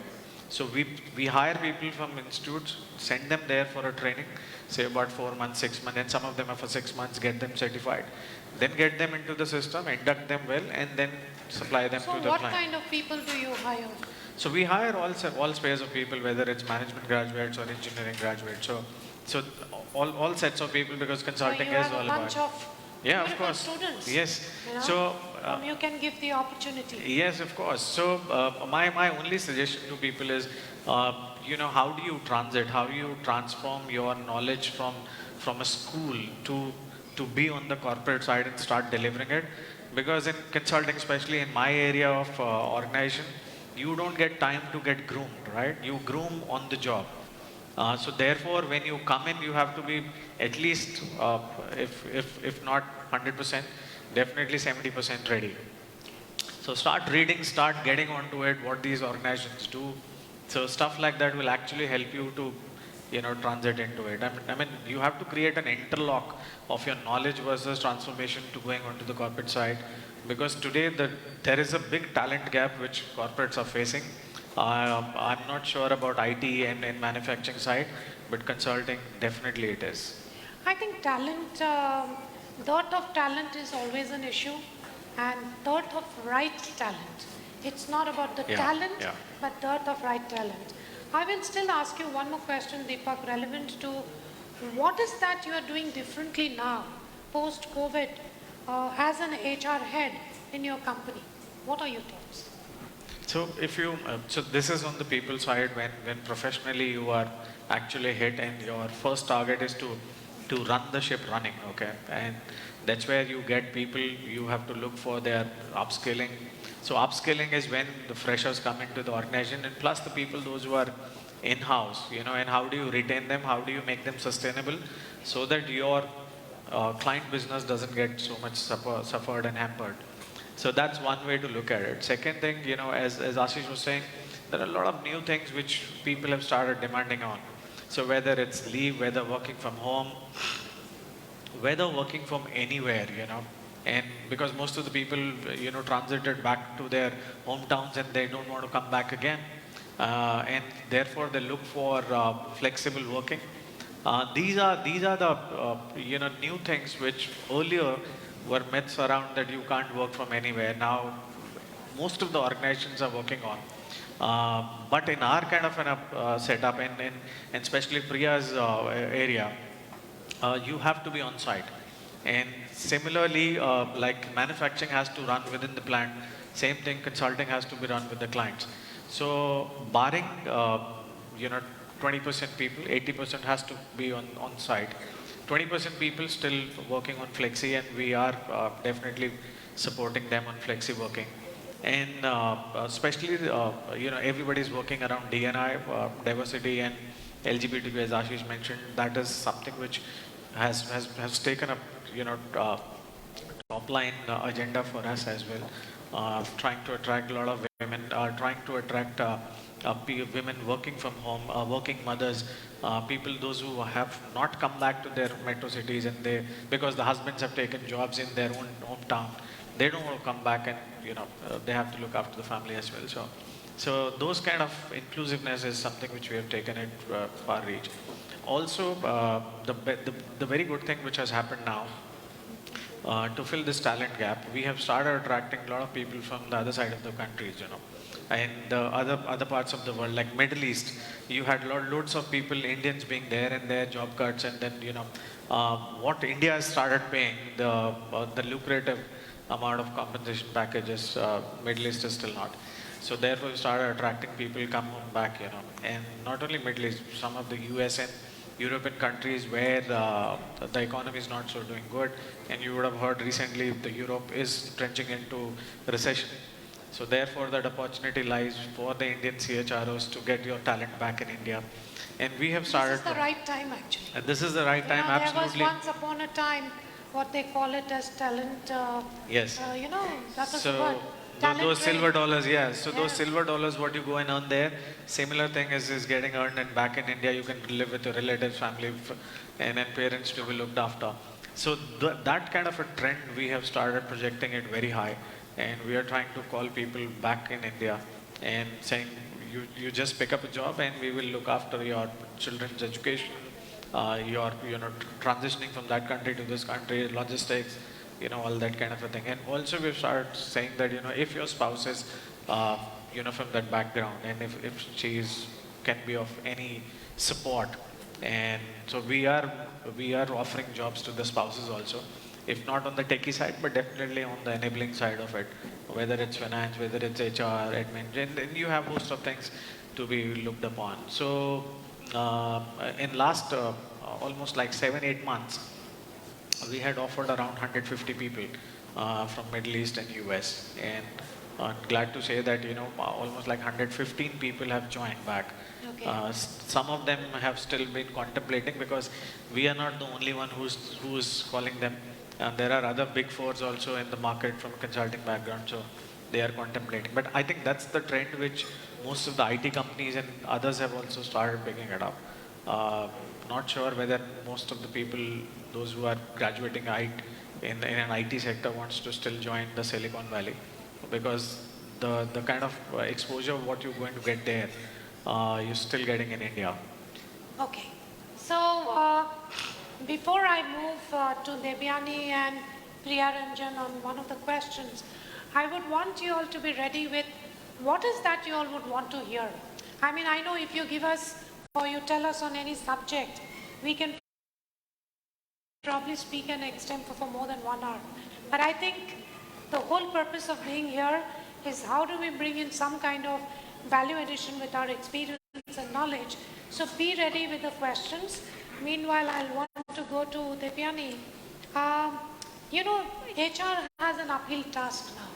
And I will change the question as in like, what do you think, or this daunting task in terms of the expectation to bring in the radical changes in the organization such that we can cope up and catch up with the loss of time that we had in the last 2 years. How would you culturally change your people's mindset? So, am I audible? No, I think you have to put this on. Yeah. Maybe you can take this. Am I audible? Am I audible? Yeah. Okay, great. So before I go to the question, I would like to understand here that how many of you are from specialization as an HR? So very less. Very few.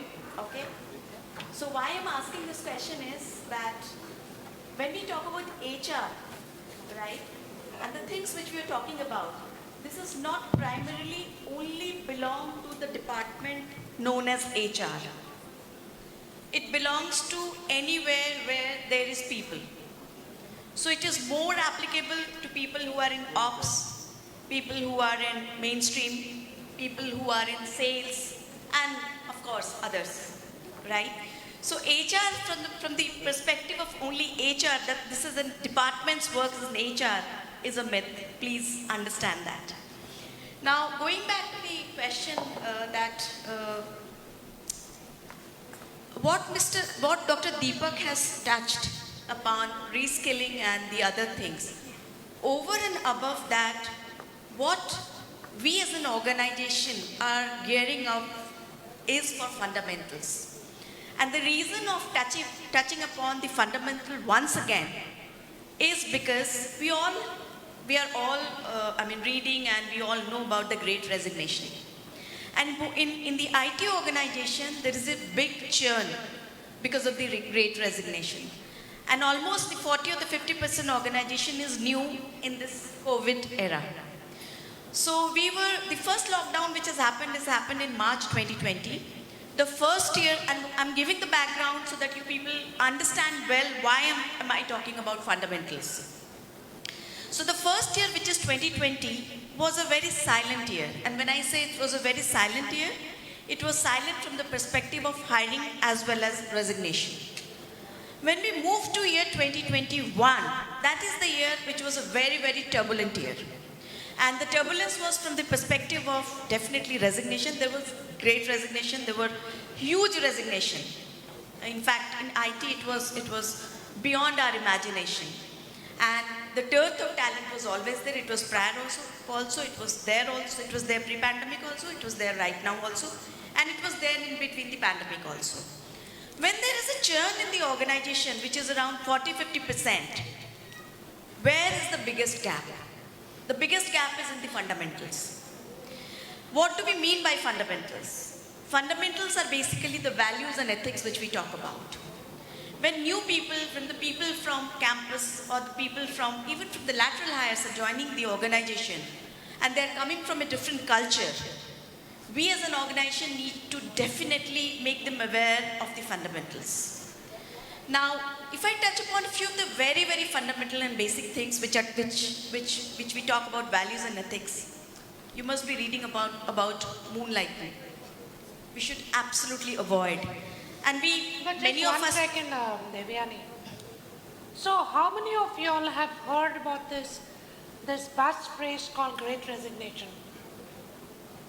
Raise your hands.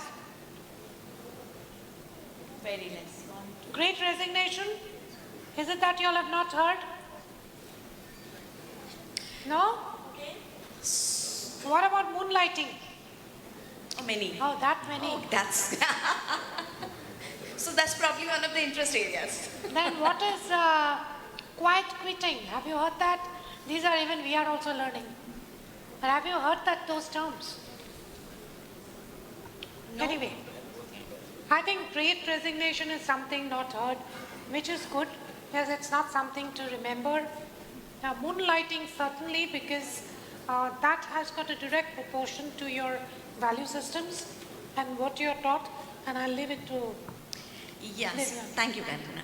So moonlighting, I think that's one, we all assume, we may assume that it is something we all know, but that's not the fact. Some of our assumption during the pandemic and post-pandemic is coming to be absolutely wrong. So we have to go back to the fundamentals and tell our employee that this is what fundamentals are all about. We have to tell them about when you're working from home, you are working. You're working from home. So number of hours you're logging should actually reflect your work. And in long run, what is happening is if an employee is not actually putting the actual number of hours, or there is something not right about it, it will come out in his productivity. So there is always an effect, there is always a ripple effect in whatever you are doing. So first and foremost thing is we are going back, we are rigorously doing these workshops, and we are going back to employee again and again for all levels, not only junior levels, to the senior most level about the fundamental and ethics and values which we as an organization follow. Team building, team working, integrity, respect, trust, these are the fundamental things. But again, maybe it's time again and again to reiterate on that. This is one of the very important fundamental which we picked up and which we are rigorously doing. The second thing which I wanted to talk about, other than the skilling and reskilling, which Dr. Deepak has already touched upon, is the wellness part. This is one of the important things which we are taking it forward as a cultural shift. It's not that we were not taking it forward pre-pandemic, but now the wellness has a different definition. We have bifurcated the wellness into physical as well as mental. Now what has happened is, during these 2 years, when we are going to campus and hiring the campus students, unfortunately, the campus students has done this 2 years absolutely virtually. And because of that, there is certain lacks in terms of, and that's not their fault. It is what the environment has done for them, is the interpersonal skill. That's one of the most important thing. And people who are mostly behaviorally introvert, they're facing more of a challenge. So the organization is coming out openly, talking about these things, providing help with various third party which we have hired in terms of providing the help to them for the mental well-being of each and every associate in the organization. Physical well-being is already there. I'm again reiterating it. There are medical insurances, there are life insurances, there are accidental coverages, and so on and so forth. So Kankana, these are the few fundamentals which we are talking about, which we are touching once again. We are going back to those fundamentals, probably which was somehow assumed or taken for granted pre-pandemic. Other than this, I also wanted to just touch upon a little bit on the connect part. So during this pandemic, in these 2 years, the connect between a manager and an employee was only through a calendar invite. So the corridor talks, I mean, it's not a good thing to say, but still, sutta breaks, coffee breaks, those were the most important fundamental talks or the connections which used to build the organization from the perspective of interpersonal skills, or how are you building your rapport with your manager, or how your manager is building rapport with you, which has absolutely gone downwards in these 2 years. And the basic reason of going downwards is, for each and everything we have to block the calendar. In the calendar we have 8 hours, 10 hours, at the max 12 hours, right? And it was practically impossible for any one of us to block a calendar with my manager on an every alternate day, just for a chit chat. That has affected the relationship a lot. So we are again going back to the fundamentals of our connects, where the informal connects, the informal meets, informal gatherings, we're encouraging. So how are you doing that? Okay. Because most IT companies are still working virtually. Yes. While it's not so for companies where I work for, because we never stopped coming to office. But for virtual companies like you guys, how are you, what are the changes you're bringing in? So we are back to hybrid. We are not fully right now work from home. And this message has gone to all the employees very, very clearly. And how are the employees accepting? Yes, I'm coming to that. So we as an Axtria, as an organization, is not a 100% work from home organization, and the reason can be varied. Now we are getting a mixed opinion about it. So there is a certain group of people, and I reiterating and saying that the certain group of people are mostly from the freshers batch who do not want to come back to office. There we are doing specific sessions and workshops that why it is important for them to come back to office. They can gain knowledge by in a virtual mode or by Google, as it was said. But to gain that softer skills, which is communication, interpersonal skill, empathy, trust, not possible in a virtual environment. So it is very important for all of them to come back to office. And they are coming back to office, by the way. Slowly and gradually, they are coming back to it. So any kind of connect which we are doing, we are only doing it physically. Okay. If anybody is missing, is missing. So, and this is also encouraging them to come back to office. So as you said that what is the journey? So I would like to say that right now the journey is going back to fundamentals. And probably this journey will be on for another 6 to 9 months, and then we will think of the journey for the next year. Probably life will become as usual. Yes, life will become. So what about you, Priya? Like in your organization, post-COVID, so many challenges came, and again, yours is a manufacturing that makes things twice more difficult. But are there any changes that you have brought in post-COVID in terms of HR processes, policies, such that you kind of cope up with the radical expectations from the organization, by the employee, and vice versa?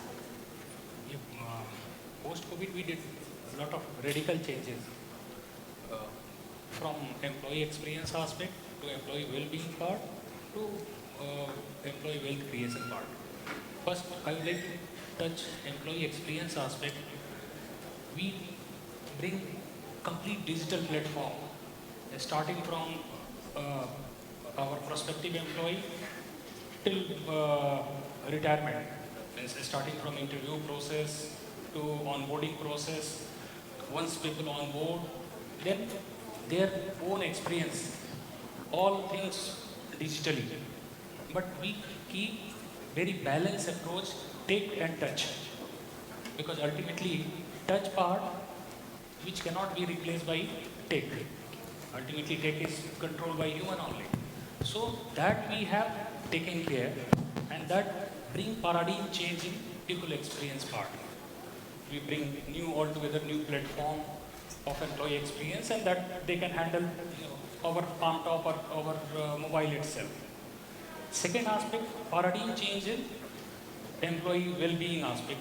Physical, we divide in 3 aspects. Physical health, we already taken care, like insurance part, we have hospitals, all 6-month medical checkup, annual health checkup, that is part and parcel of their life cycle, employee life cycle management part. We have added psychological aspect. We started We Care, where people stress management, people mental balance, mental disturbance, all those frustration and all, We Care one-to-one. That psychiatrist and all, that is full-time we have appointed, and we are taking care of that aspect. Third, well-being aspect is social quotient also. People, wherever they are residing, complete society we are taking care. The employee family and surrounding society also. So we extended that also. And during COVID period, there are number of fatalities and all also happened.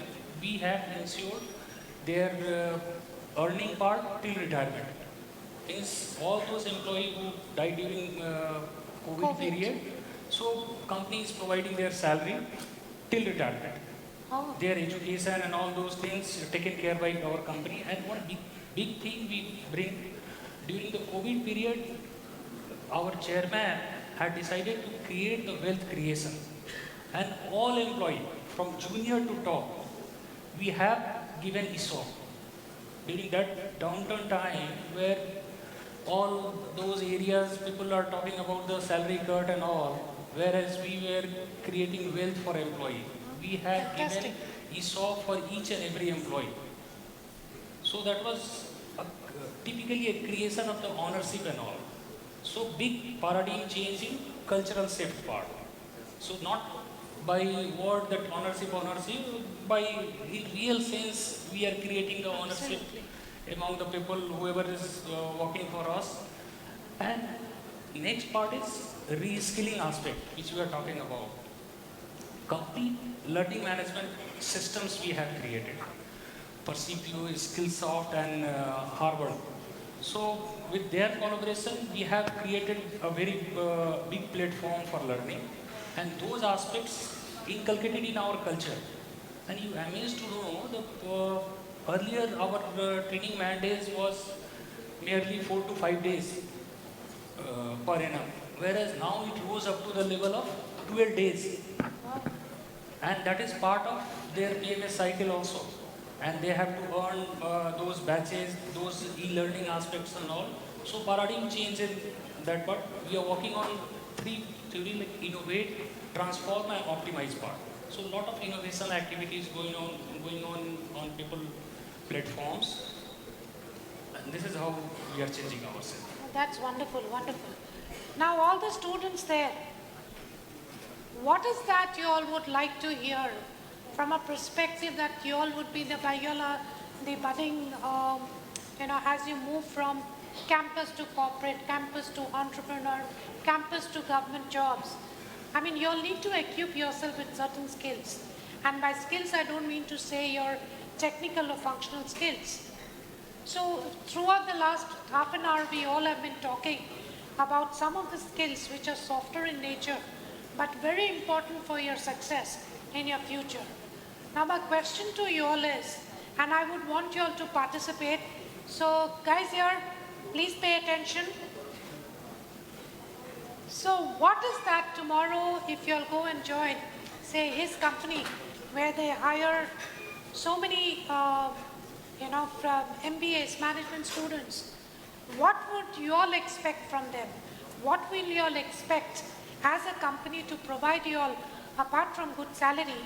What are the things that you all will look forward, which will attract you all to join a company once you'll complete your course?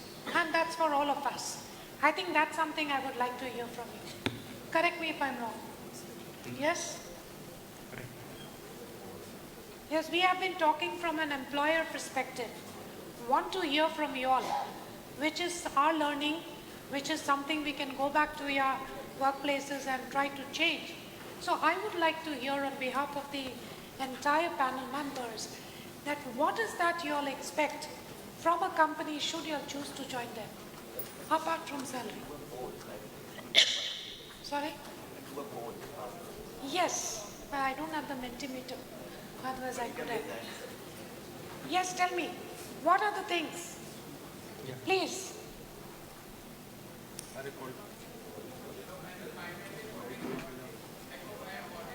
Yes.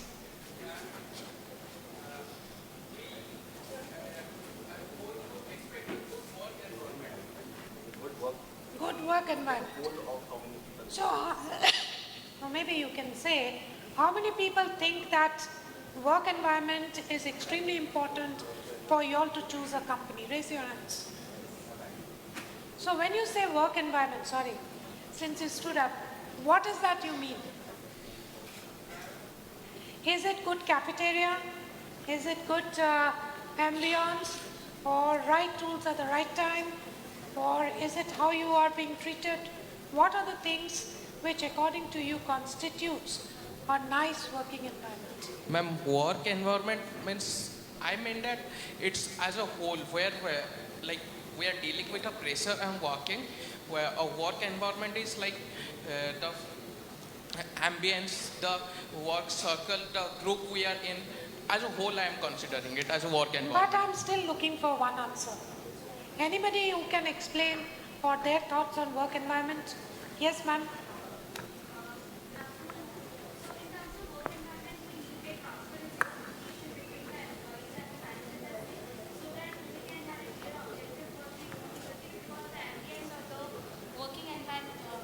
Physical environment is something which can be achieved later on when the company earns profit. But the communication thing and the transparency thing is the basic which we can't earn later on. It has to be inside us and the communication has to be effective with the seniors. Anybody else? Work environment, what do you mean by it? Yes? According to me, work environment like that, employees of a company should engage. Like company should provide some activities that they should do in a particular day, so that activities, most companies these days in terms of engagement, that you have engagement officers specially, you know, to take care of the cricket match and or something. Yeah, don't worry. You can go and, start cricket matches. There is no dearth of those opportunities in companies. But I think to me... Just 1 second, Kankana. So even if it is not there, you can always go and start. Go and start, exactly. So same with the work environment. If anybody feels that something is missing in the work environment, he or she can always take a step towards that to build it. I think the first and foremost for you all to look for a work environment other than the hygiene factors is your learning and your job profile. Please keep that in mind. Because your first job is your foundation.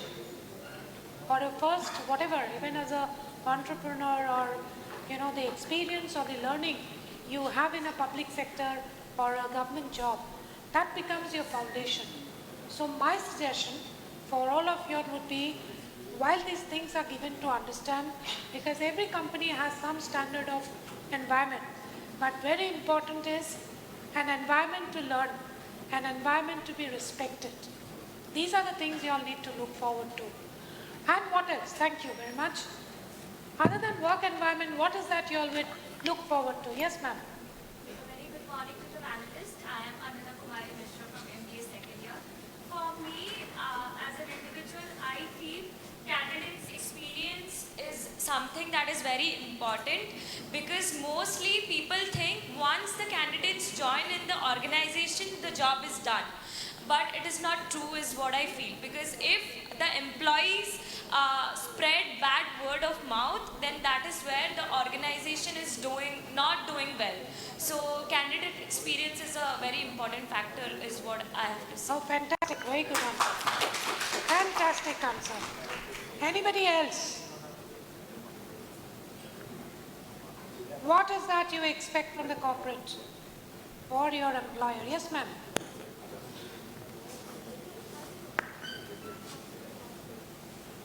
And she's so right, actually. Candidate experience.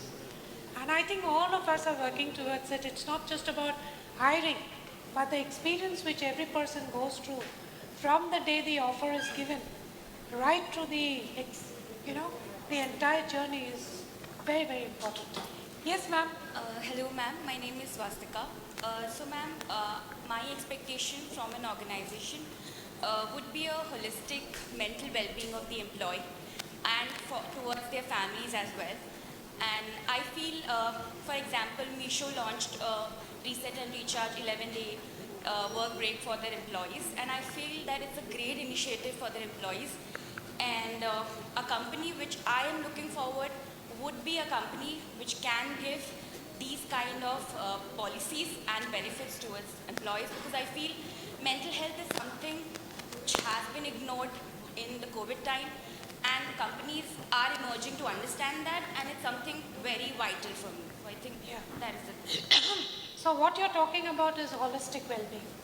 So a company should focus on the holistic well-being, both physical and spiritual and mental, in terms of having a sound mind, body and soul. Thank you very much. Anything else? Yes, sir.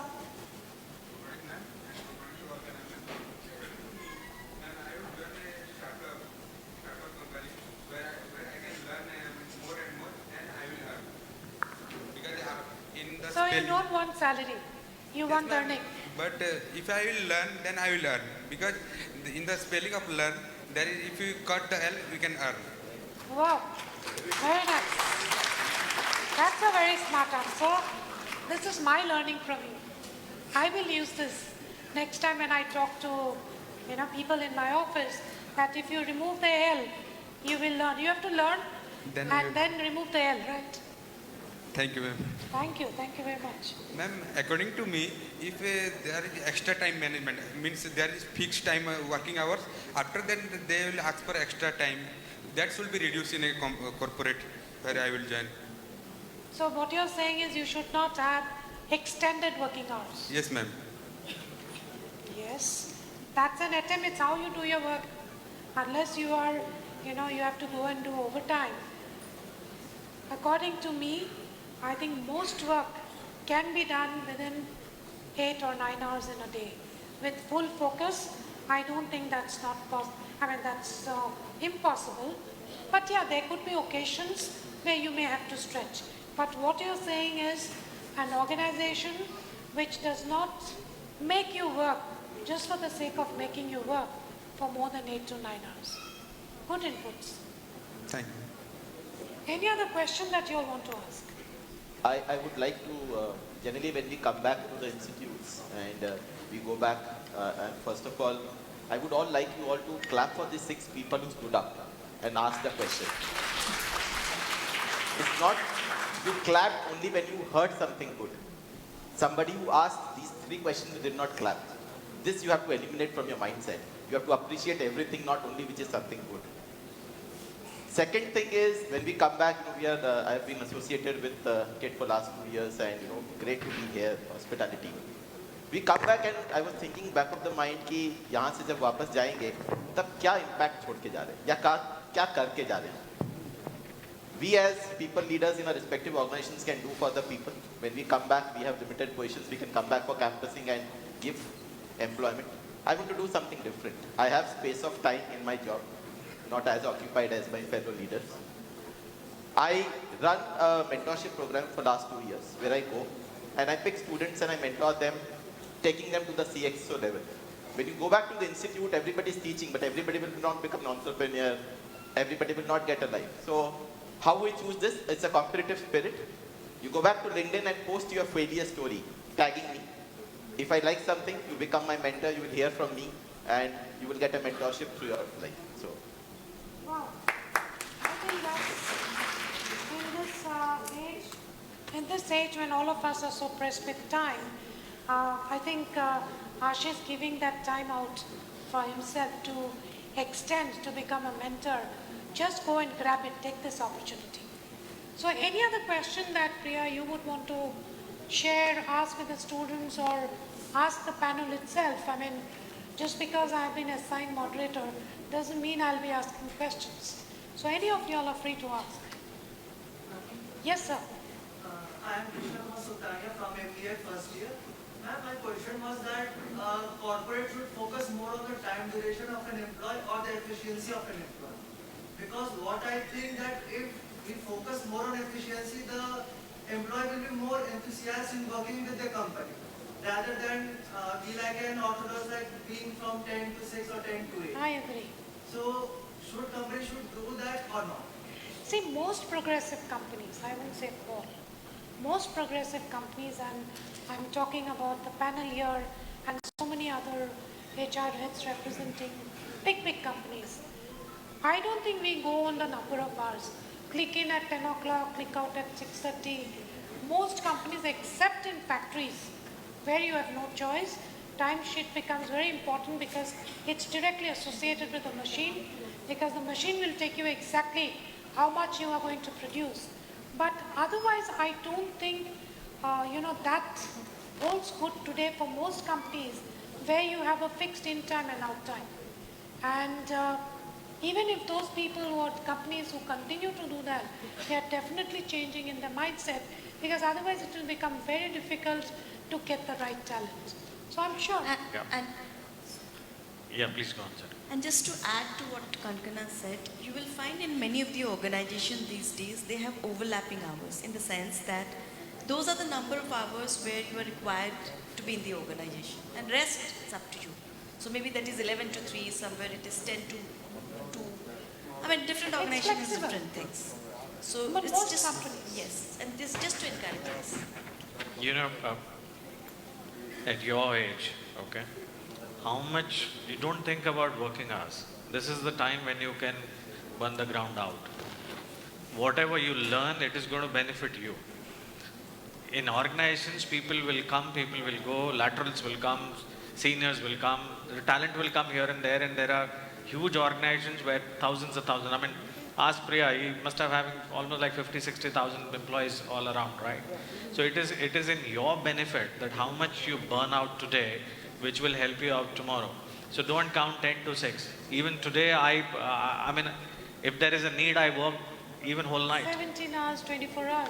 So don't count on that, because it is in your, especially at your age, whatever skills, whatever new learnings, whatever you can grab, just go out and grab, right? If Ashish is offering some kind of a mentorship, even if it doesn't make sense for you to be in an IT industry, but definitely from a leader perspective, you can learn some leadership skills from him. So the crux is that go out and learn whatever best you can do it. And it is in the benefit of organization also. Wherever you will walk, people will always look up to you than somebody else who has 2 extra skills than somebody else walking into that organization as your peer. So your growth trajectory in that same organization will be slightly more faster than somebody else. So create your own demand, okay? It's the whole world in corporate is all about demand and supply. So if your demand is higher than somebody else, likelihood of you getting fast track in that particular organization, or somebody else will pick you up from a compete side. So that's a bit of an advice for at least next 10 more years. See, I think I will, reiterate what Deepak is saying and reinforce that when you said company should not, about the timings, I agree that company should not just make you sit because there is a X number of working hours. But if for learning an extra skill, if for learning in something extra, you have to spend 10, 12 hours, you should do that happily. And which I think all of us would agree that we do it even today. There is no end time. Probably in most companies, end time is clear. And let me tell you one more example, because my parents came from a forces background, and so, 2 generations of forces only. Day in, day out, they have been taught how to kill the enemy, okay? Because the day when it comes, you have to kill an enemy, you don't miss a chance. Because if you miss a chance, somebody will kill you. So same goes here. Don't miss a chance when it comes to you. So that point in time, if your skill is ready, if your learning is ready, you learn it enough to kill that chance and convert that opportunity into your possibility. That is the time. So be ready for that time. Yeah, ये थोड़ा ज्ञान है हम लोग से, and take it along with you. I think it really helps in shaping your future and becoming good citizens, and most importantly, what you aspire to achieve. Any other questions or? I would like to share one story. Once COVID started, one day I got a call from our washerman, society washerman. He used to do iron. So Ramlal, and I saved his number, Ramlal washerman. साहब सब्जी लेकर के आए, ये गोभी ऐसे बोले अरे रामलाल तुम तो washing the clothes and ironing the clothes and all. Sir, that skill I not learned by virtue of my birth. Those things I learned here only. So my major competency or my major skill is adaptability. And today, to survive myself, I learned to sell the vegetable. So with changing scenario, today you are in college, you have the course curriculum and you have classes of 6 to 8 or whatever timing is there, and you may have to devote extra timing for further learning and all. And I keep telling all those from while you are going to migrate from campus to corporate, learn ABCDEF. A means agility in learning. So don't feel that Don't be complacent. I completed my BTech or MBA and this is end of my learning. You must be agile in learning. This is A. B means benchmarking. Whatever your performance today, typically while you all people are in college, you benchmark by Ramesh ka number ज़्यादा आ गया, मेरा number कम आ गया. This is how someone is first, someone is second, someone is third. Whereas while you are in corporate and you would like to move in your ladder, so you have to benchmark yourself. Last year my performance was this. This year I would like to go ahead like that. Don't compare with like, oh, junior manager hai, senior manager hai, and this is how. C. C means collaboration part. Typically while you are in college, same age group and all, while you are moving out from the college to corporate, there all type of generations would be there. So how to collaborate with them? D means discipline approach. And E. E means earn it. There is no such entitlement for you. You have to earn those entitlement. MBA or BTech doesn't mean that you will get the corner seat. So all those aspects, you have to work hard, give extra time, like you used to give now, while examination you give extra time. So you have to earn it. There is no, and F means fitness. All fitness we are talking about. So please be remember while you are migrating from campus to corporate, ABCDEF. This is altogether different ABCD I am talking about. I think you have summarized it so well. So today as we move out and end the session, I mean, in the interest of time, I think we'll definitely bring an end to the session. You have beautifully summarized the learning that they need to take for all of us, A, B, C, D, E, F. Fitness is mental, physical and everything. So I think I personally feel as concluding or summarization of this panel discussion, we are again going back to something as basic as A, B, C, D, E, F. So thank you very much. Thank you students for patiently listening to us. Thank you each one of you all for sharing your wonderful experiences. Good luck.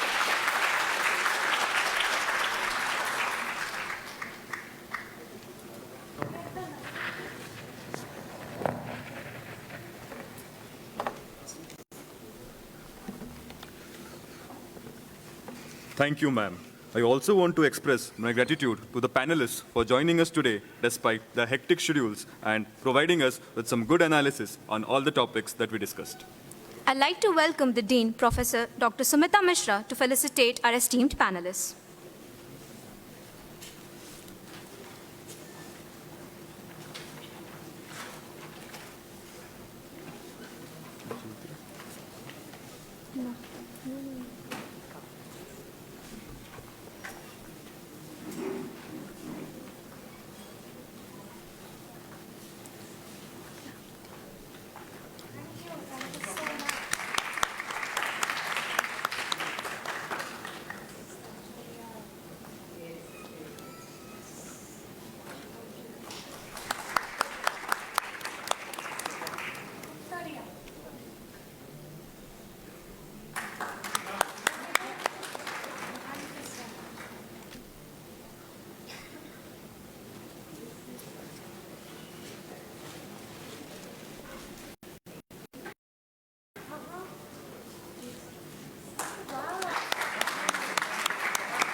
Thank you, ma'am. I now request Professor Dr. Isha Mishra, convener of this panel, to propose the vote of thanks.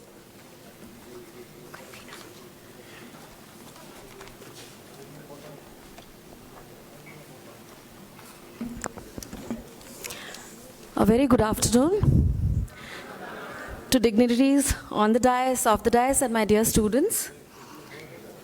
On behalf of KIIT School of Management, it's a privilege to be standing here to present words of appreciation.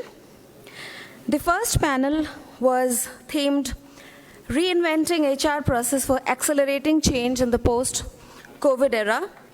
The panel has beautifully described work in the COVID and in the post-COVID era. All perspectives were individual and yet highly insightful. I thank Mr. Priya Ranjan, JSW, Ms. Debyani, Axtria, Mr. Ashish Banka, Cradlewise, Dr. Deepak Singh, Protiviti, for their gracious presence and insights, and Ms. Kankana Barua, Healthium Medtech, for beautifully moderating this session. We look forward to meeting you all soon on different academic fora. Thank you so, so much.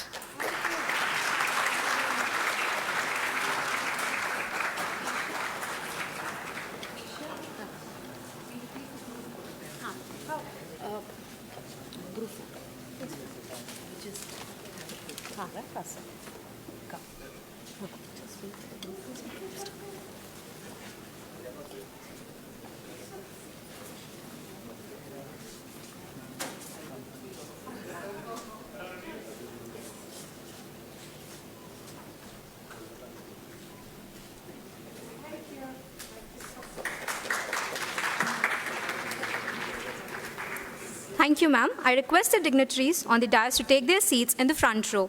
We'll shortly begin with the panel 2 discussion. Thank you and have a good day.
intelligence and hybrid workplace. It gives me an immense pleasure to welcome Mr. Amit Sinha, Talent Acquisition Leader at Accenture. Mr. Sinha brings with him nearly 2 decades of experience. He has been involved in hiring across the skills spectrum in different industries and is passionate about people, process, and technology. Mr. Sinha was responsible for setting up the offshore consulting practice Capability Center way back in 2006. He also led hiring for Airbnb and was instrumental in setting up the Global Capability Center. Apart from this, Mr. Sinha has also worked with IBM and Bata India Limited previously.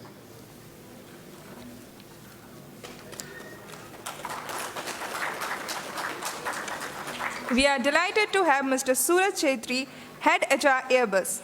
He started his career with Bata India in 1993 as Assistant Manager.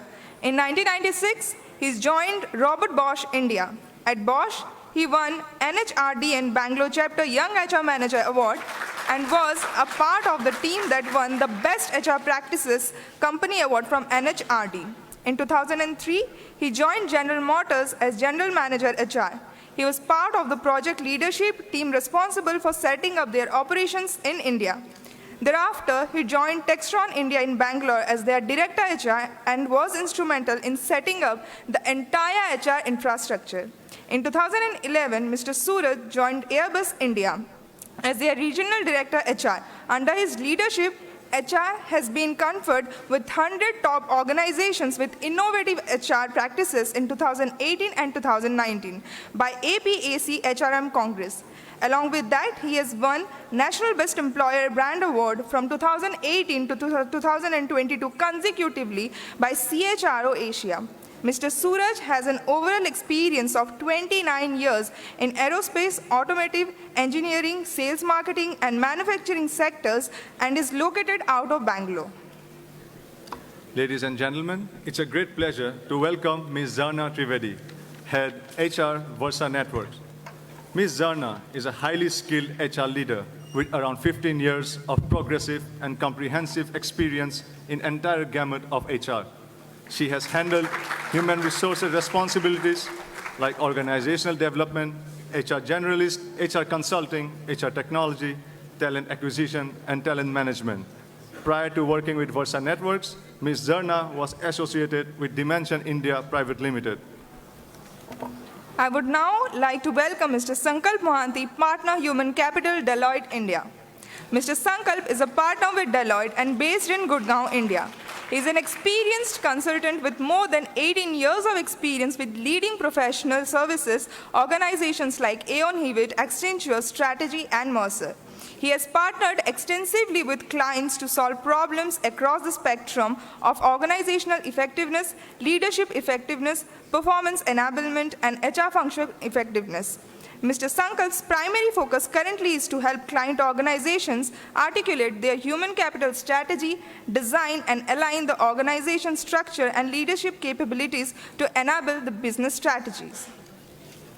I'm delighted to welcome our moderator of the panel, Mr. Dev Jha, Head People and Culture, Vesuvius.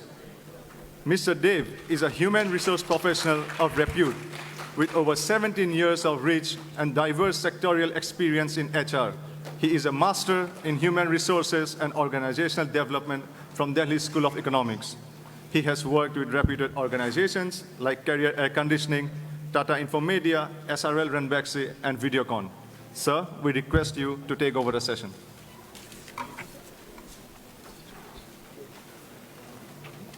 Okay.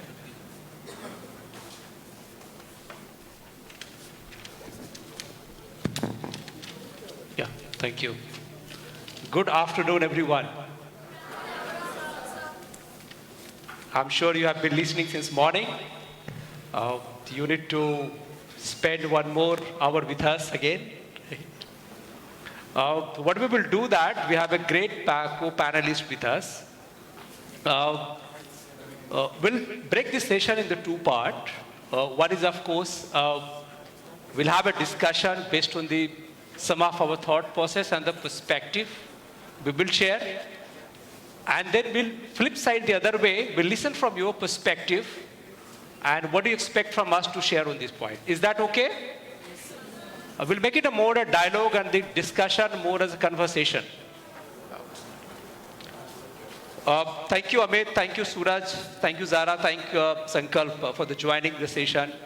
I think the theme we'll talk about, we have been talking about the first session also, we'll talk about, a lot of talk about the COVID and how the things have changed over the COVID, post-COVID, and how an organization has taken a lot of actions, to manage and make it more conducive for the ecosystem, right? I share one small story. In 2019, in my previous setup with a carrier, I was posted in the Hong Kong, and I had to come to my hometown here in India in January 2020. When I came, while I was there for some time, I had the carrier had launched a couple of other products, and one of the product was a robotic house cleaner or vacuum cleaner machine, right? And when I was coming, so a lot of my senior gifted me a lot of products with the robotic products. Then they tell me, you go and use it in India. And I realized what I will do that with this product, right? I brought it and I kept it aside for 3-4 months.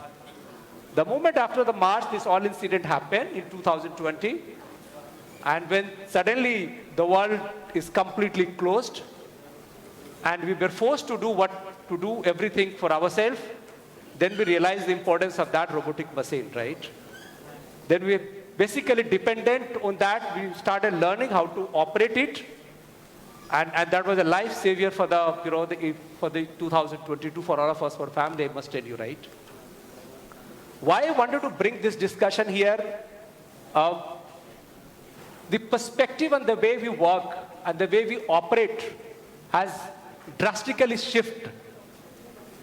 Before I'm talking about this disruption, our IT team used to take a requisition. If any new joinee is asked to join, we need to make them advance for at least 2 months to arrange the IT and the IT services for the procurement and everything, right? And I believe when the lockdown has happened, within 10 days, all the people who do not have their own laptop and desktop, our IT team has delivered the laptop at their work, at the home, right? That's the way I'm talking about the resilience, or that's the way the response to the change we actually reacted on that manner. That's the way we have been talking about. Now the topic has talked about how the man and machine is going to work together, and how is the going to be a new workplace. That's going to be two fundamental discussion. We are going to have it on the session. After 2 years of disruption, we have realized that the organization, the employees, the partners, the customer, and I would say the consumer, has started focusing on long-term value creation. And when we say the long-term value creation is a creation that has to be more agile in the terms of response, more a customer which has become a more impatient. They want to expect the delivery in the quickest of the quickest way, or probably they want a food in the 10 minutes. They know they can't cook the food in 10 minutes in the kitchen, but they want a food to be delivered in the 10 minutes at the home place.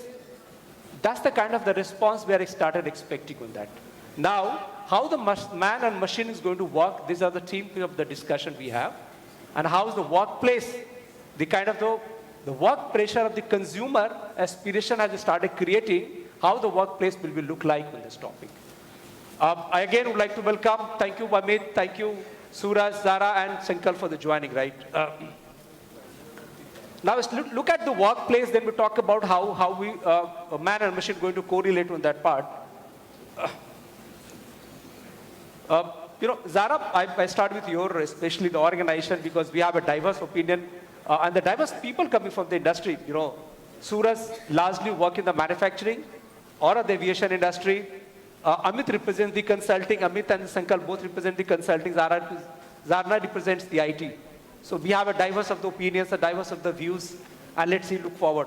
Zara, my question to you, what are the primary key drivers for choosing hybrid mode of working in any of the organization? What are things you look forward when you look at that?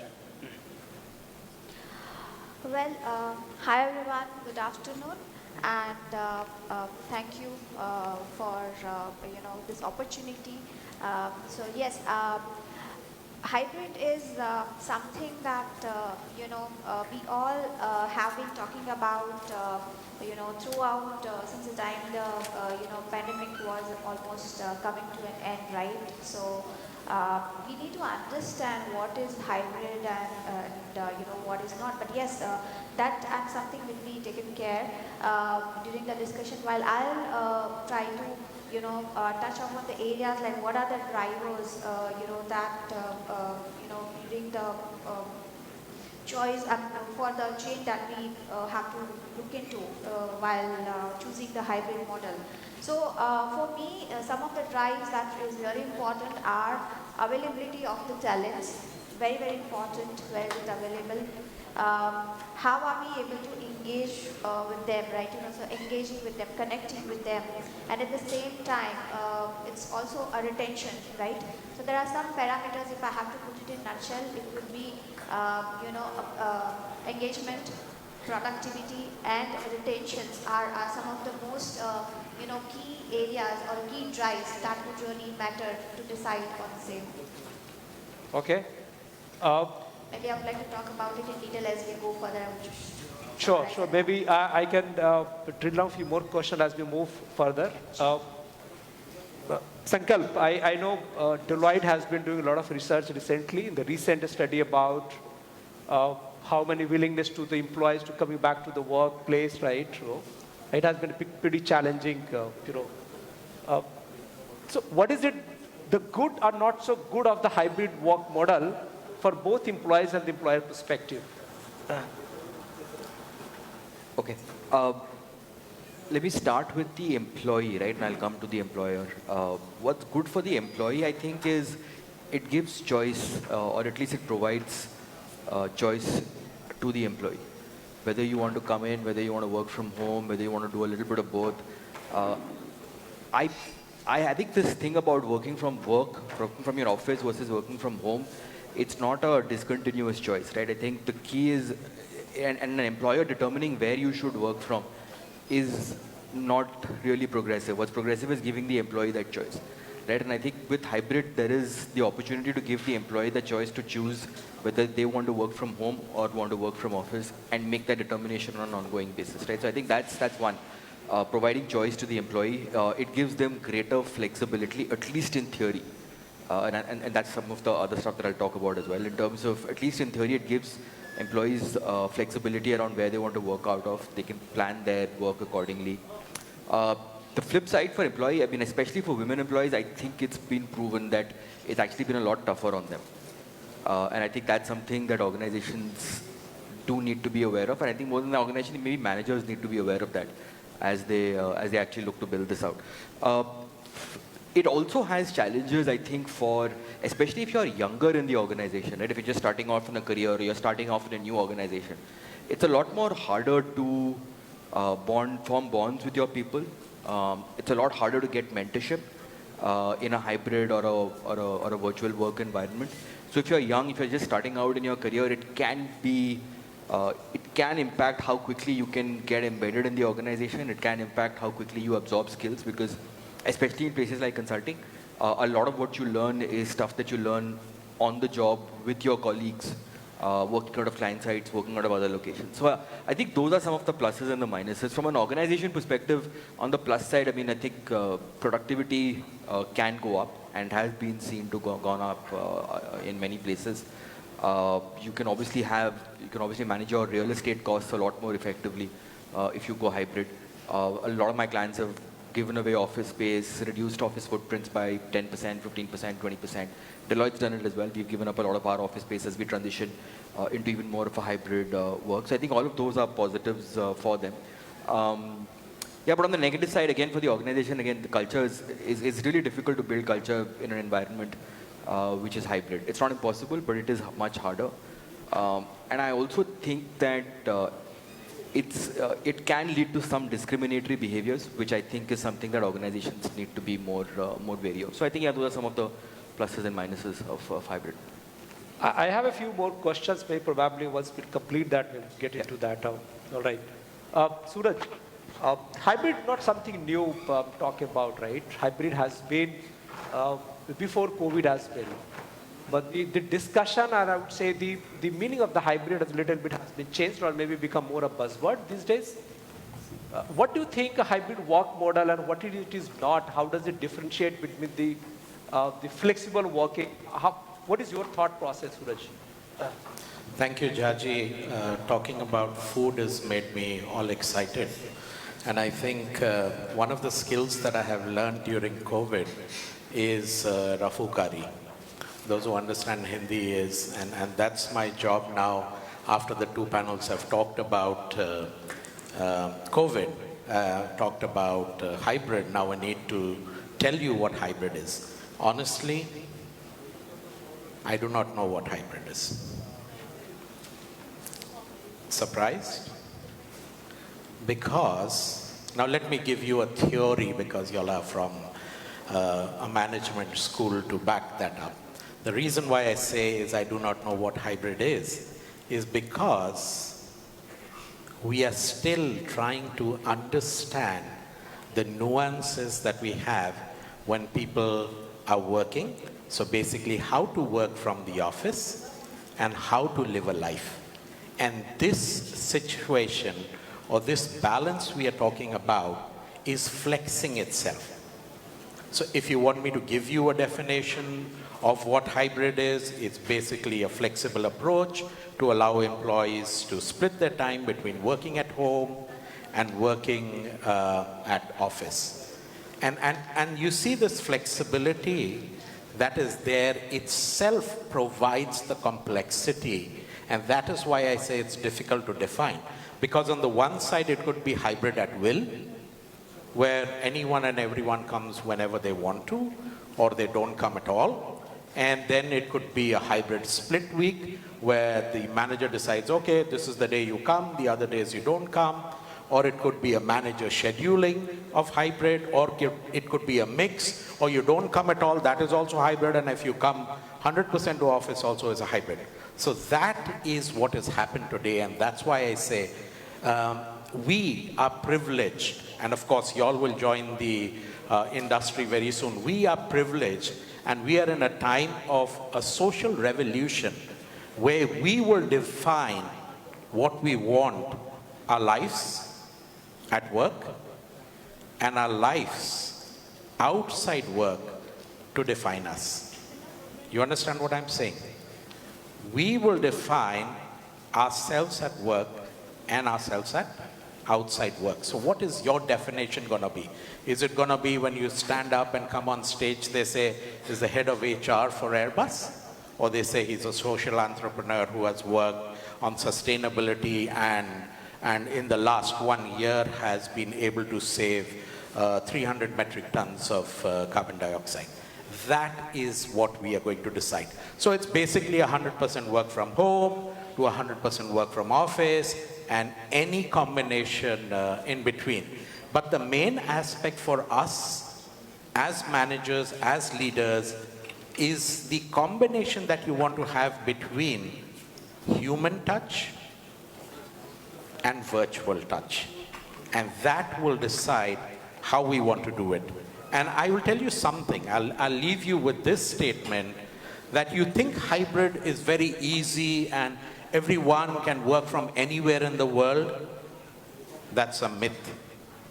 That is not hybrid because of the challenges that legally are bestowed upon us by countries, by states, by organizations.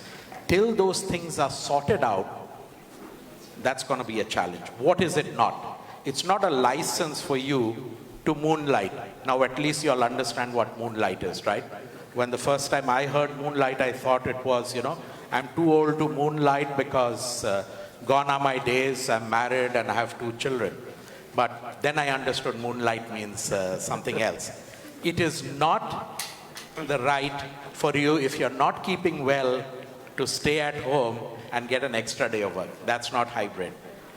It is not for you to get disconnected. I think someone, you did that, right? To me? No. I thought I was talking too much and he cut my feed into that. It's not you, no? Okay, good. It is not for you to get disconnected from work. That is a biggest thing. Engagement, culture, disconnection from work, productivity, communication. In fact, you have to do more of that when you're working from home. And one last thing, you have not arrived there. Don't just think that since Airbus as a company has got hybrid and we are working 3 days from office and 2 days from home, all sit together in a team and decide who does what and when, that we've achieved it. Every organization is going to be unique, and that organization has to decide what hybrid works for them and what does not work for them. And let me give it back to Chaji with one statement. Work is not where you go. Work is what you do. Work is not where you go.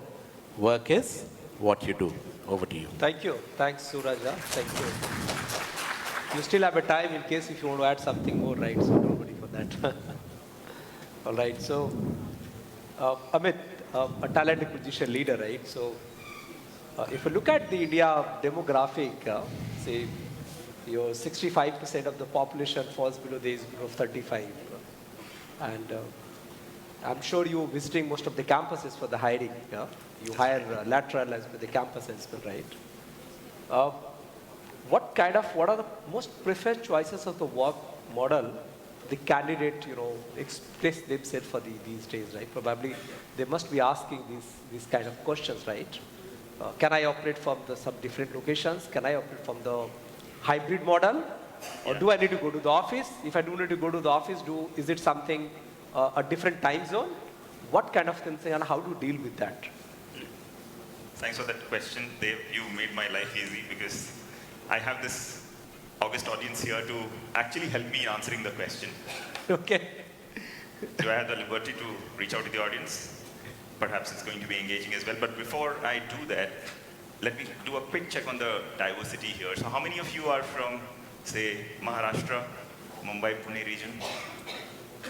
Okay. All right. Namaskar Mandali, Shubha Dupar. That's how you say in Marathi. How many from Tamil Nadu? Okay. Fabian and you call it Malay Vanakkam? That's how it goes? Okay. How many from Bihar, Jharkhand? Oh, many. Sab theek ba? Brilliant.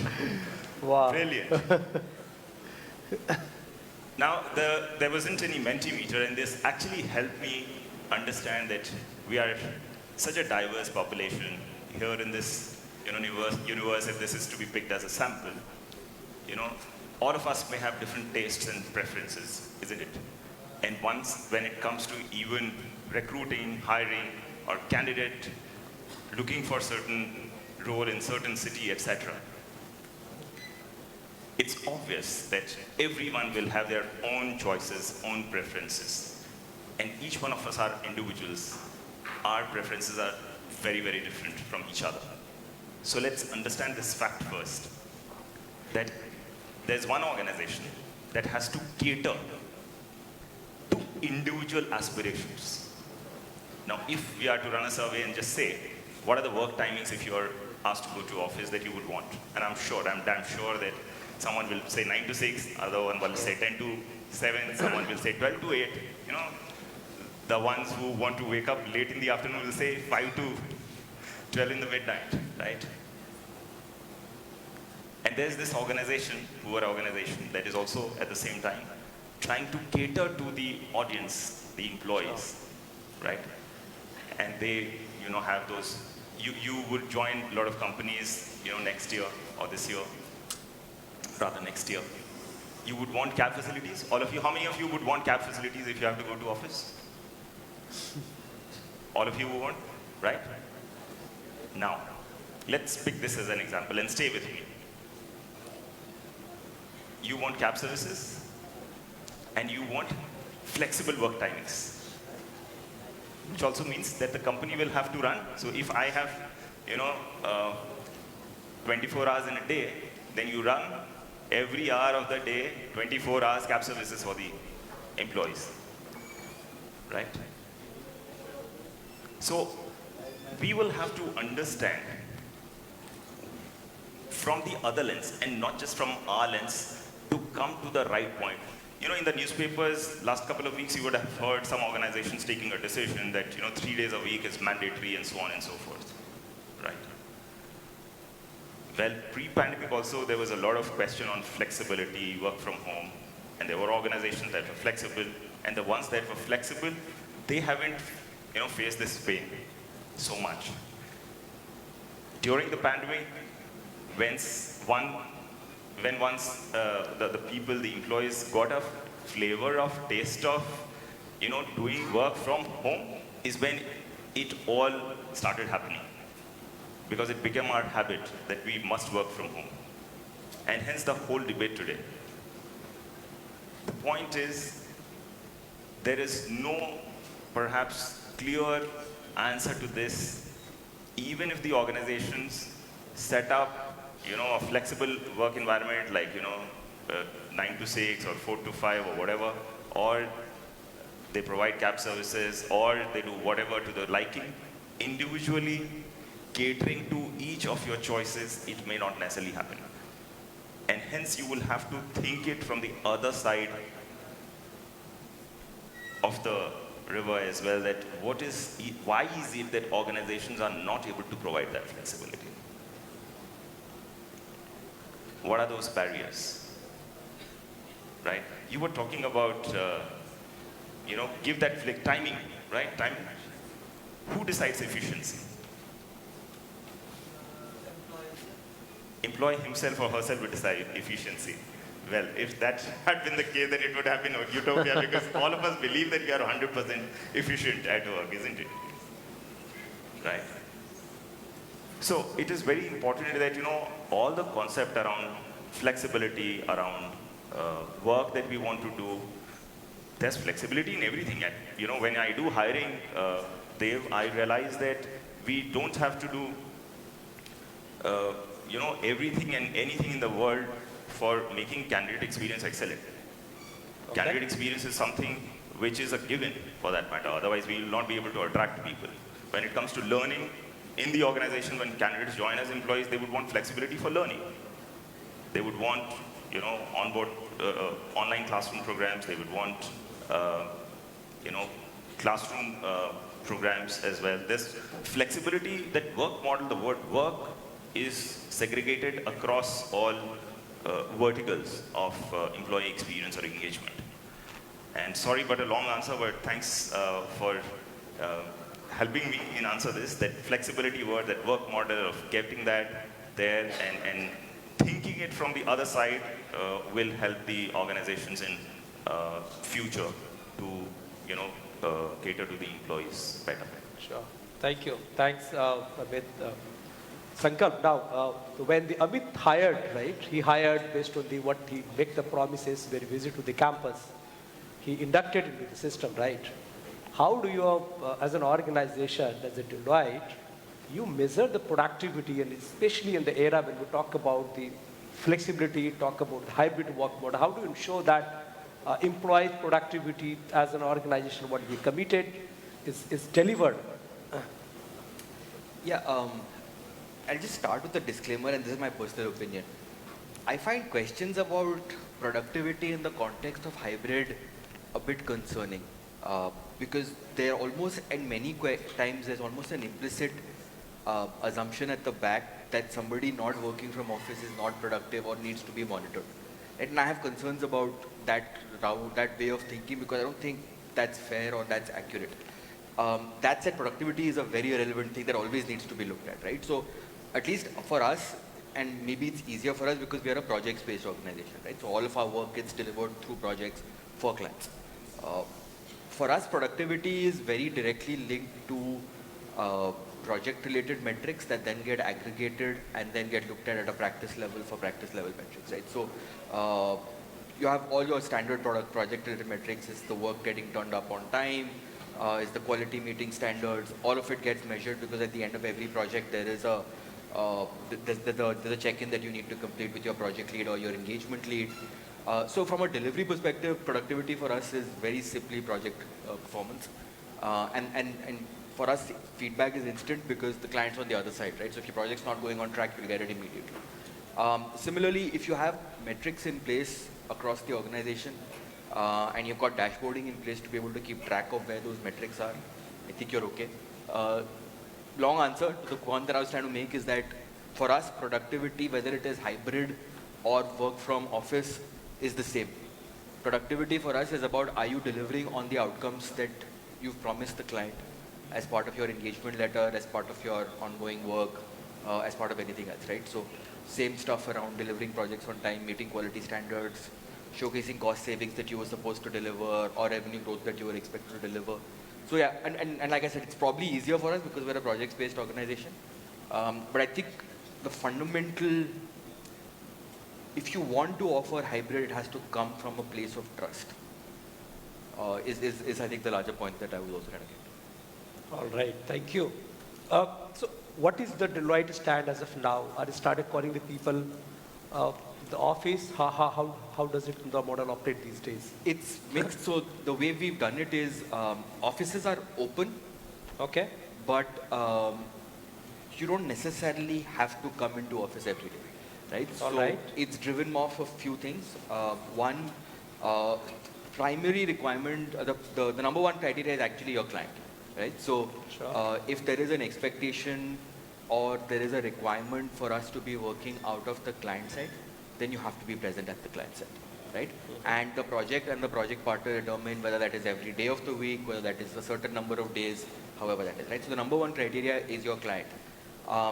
Beyond that, there are some teams where, beyond that, it's a fairly sort of federated structure where practice partners have decided that, okay, maybe we'll come in a certain number of days, a certain number of days in a month, or a certain number of days in a week. There are others, for example, human capital, where we have no such mandate, right? So I can hypothetically work out of my home or my client site all the time. Okay. Yeah. But there's no mandate as that, people have 2-3 days in a week they need to spend. For human capital, there is it. So number one is it's driven off your client, whether your client, there is an expectation for you to work off the client side or not. Number two, it's your practice and your project partner or leadership that determine, and that can vary from one part of the firm to another. And some parts of the firm have said that we'll come in a certain number of days in a week. Some others have said, it's completely flexible. Work off your client expectations, if your client requirements, and you can do that. The only thing that we've said is that you can't actually have work from anywhere, which means that if my base location is Gurgaon, then I have to be based in NCR even if I'm not coming into office. And that's driven off the fact that tomorrow I might need to go for a meeting that comes up on last notice. So if I'm actually working out of, I don't know, let's say Bombay or Bhubaneswar, it's a little hard for me to make that meeting on time. Sure. So I think that's the only sort of mandate that we provide. But I think the point that I think both Suraj and Amit were making is that this is what we've decided because this works for us, right? And there is no one size fits all. You've got to make that choice based on what is your reality and what you can offer, right? There are organizations that can offer work from anywhere. Do the cost, do the analysis. If that works out for you, go ahead and do it, right? But there is no one answer. I mean, right, and I keep saying we are a project-based organization, so maybe it's easier for us. I represent the manufacturing setup. And we know that in a manufacturing, we can't work from home, right? We manufacture product, we manufacture a technology, which primarily enable steel production, best quality of the iron and the steel. We can't, if your larger population are going to the office, we can't say the management staff go and you work from home. That's not, you can give to the flexibility at a certain extent, but not to that, right? Because then you have a different taxonomy of the thought process, right? Absolutely. It depends upon how an organization is ready, what kind of the businesses you have, and the more is affordability. As long as your productivity is delivered, it doesn't impact whether you come to the office or doesn't come to the office, right? Yeah. Good. One interesting thing, Zarna, from you. One is, of course, how the technology is going to help us. One is hybrid model. Second, if you share some perspective, how do you ensure the engagement, employee engagement, especially when you have people working in a people working in a different, they do not have much of a time for the personal interaction with their colleague, and the third part, how do you ensure these part aspect? Right.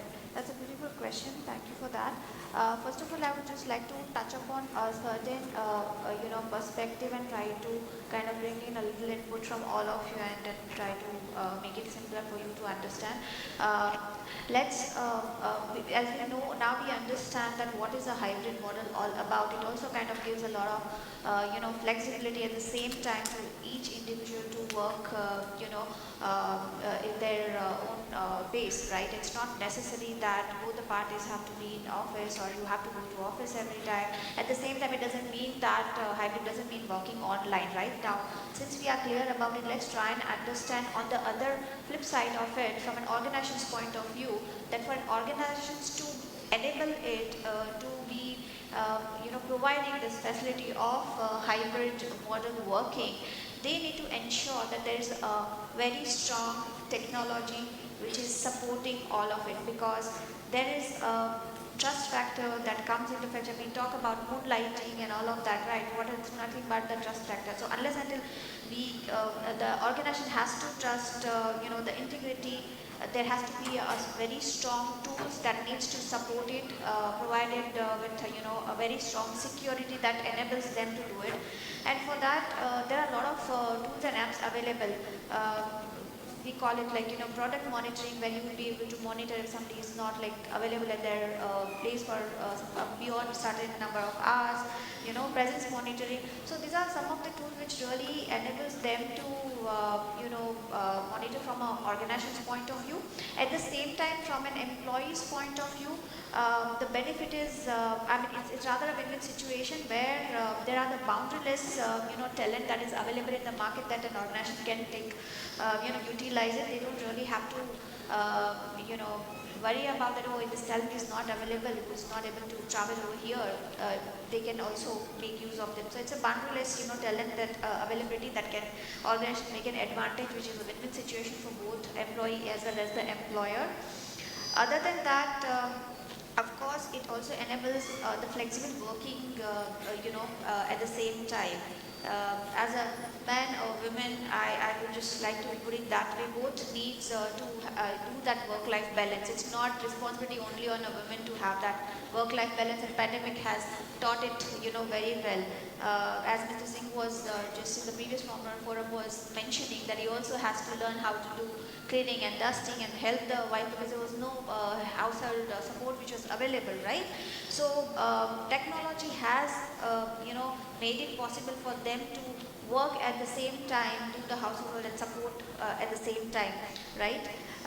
So other than that, I would really like to say that it has improved with all of this availability. It has also helped in improving accessibility, which has impacted directly on the productivity of the work that employees are able to do, right? Even a woman who is pregnant can always be relaxed and can do continue giving the same productivity. There are some organizations who also say that that makes it an excuse for not giving an appraisal, right? But it is not about that. It is all about the productivity, and if traveling is the issue, probably this hybrid model will help them to take care of that. At the same time, whenever required, she can always go to the work and attend the meeting if it is important. At the same time, she can work from home and be equally productive as any other man. So yes, that is how it is being. I would just like to give a recent example of the flood that has recently took place in Bangalore, right? Had it not been a technology which has not been so secured or strong, it would have been impossible for people to work from home and be productive, right? So that would have been really a loss to an organization. But thanks to the technology, thanks to the hybrid model or the pandemic, that kind of had helped everybody, and it has ensured that productivity in nowhere, work is not affected, productivity has not affected. So that is the magic of technology. Of course, as I said, it has both its advantage and disadvantage, but it is up to the organization to kind of, how to make best use of it. While they can ignore maybe whatever 10% or 20% of moonlighting is happening, they cannot ignore, they cannot stop trusting the remaining 80% of the people and penalize them for that, right? So, and of course, coming to your next question about, how to ensure the engagement, I think I have somewhere answered that question too, because when you have, so much of flexibility, when your organization trusts on you, the engagement, people will start automatically engaged. They would feel like giving their 200% to the work. Today, my manager never asked me that how many hours of work am I giving to it. At the end of it, as long as I'm able to do my job on time, it is being delivered, there's no question being asked. I'm not being monitored either, right? I just, at the end of the day, he gets what he really needs, and the results are already seen. So that means I'm engaged. Thank you. Thanks, yeah, thank you. Thanks. As I represent the steel, our company work in steel, I look at the steel production as of now, 110 million ton. And the Prime Minister has a target for the vision of steel, 300 million ton in the next 5 years. That's the target I have. If you look at, if this kind of a target and this kind of aggressive vision, I would say, what are the consequences on the company which manufactures the steel and the company which support to the steel industry, right? So they ramp up the entire process of production, they ramp up the entire process of supply chain, they ramp up the entire process of how the people work, right? So it means the people efficiency has to be increased, or the machine has to work together, right? People and machine has to work together, because that's the way need to achieve the 110 million target to 300 million ton. So entire the manufacturing capability or the processes of the organization and the philosophy has to shift from the transactional way to look at the different path altogether. So when I look at this, so the digitalization or otherwise the technology is going to play a critical role, and that's the way entire I would say whether it's artificial intelligence, whether it's a computing skill, or whether it's a digitalization process is complete to work together. When it is happen across the department, the HR also has to completely retransform the entire process and activities to support the organization and to support the industry, because that's all the demand and supply, right? Suraj, my next question coming to you, how do you think one is of course I'm talking about whether it's a technology or whether it's a cognitive computing, help HR, especially in taking a lot of decisions making in the processes? So the question is basically what is cognitive computing and how does it help? How many of y'all are like me? When I got this question, I had no clue what cognitive computing is. So there are much more learned people than me in the room, because I think they understand what cognitive computing is. But I think the art and what was talked about earlier also is important, that you keep on skilling and reskilling yourself. And normally I say it in a very crude way, that the only gawar that you will have in the future will be a digital gawar. Nothing else will exist if you do not understand digitalization.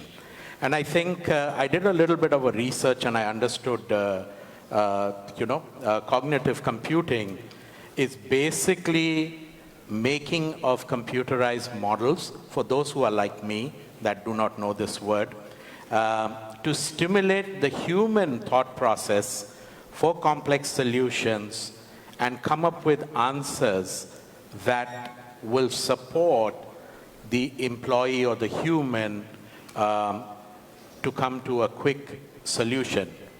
And of course, most of you all would have heard about IBM Watson. You all have heard about IBM Watson, right? Yeah. So that is kind of one example.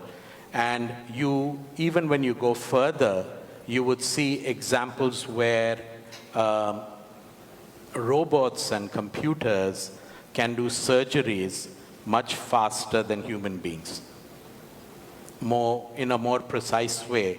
And that's where the whole, medicine line of robotic surgeries have come into place. If you take it further and extrapolate it, even in flying of aircrafts, we've seen that this sort of a simulation is a much better way to do it in a safe sandbox where you can make mistakes and errors. So what it does is, earlier I used to think that cognitive models are AI models. But then I realized that a combination of AI models need to work together so that they can give you this solution. And you can throw in whatever word you know, AI, ML, AR, VR, NLP, all those things have to be a part of this model that we make. And the importance of this is that it needs to be adaptive, it needs to be interactive, it needs to be iterative, and it needs to be contextual. And once you have this, then you can implement such matters even into the HR aspect. So I did a little bit of a homework internally within my organization and tried to see, do we use these type of models so that we could look at things like productivity, we could look at faster speed of working, solving of complex problems, and I realized, yes, I don't want to steal the thunder from the next person who's going to talk about talent acquisition. But of course, there are a few examples that I can give you. Intello is one such system that we use. HireView is another system that we use.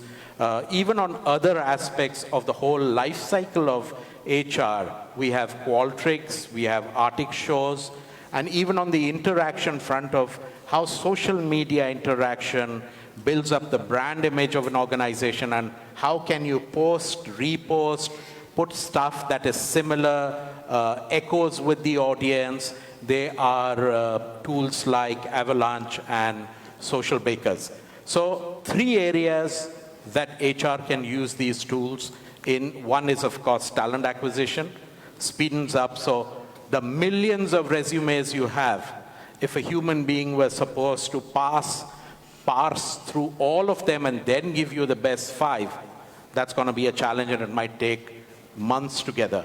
But this can be done by such models within a week or so. So that's talent acquisition for you.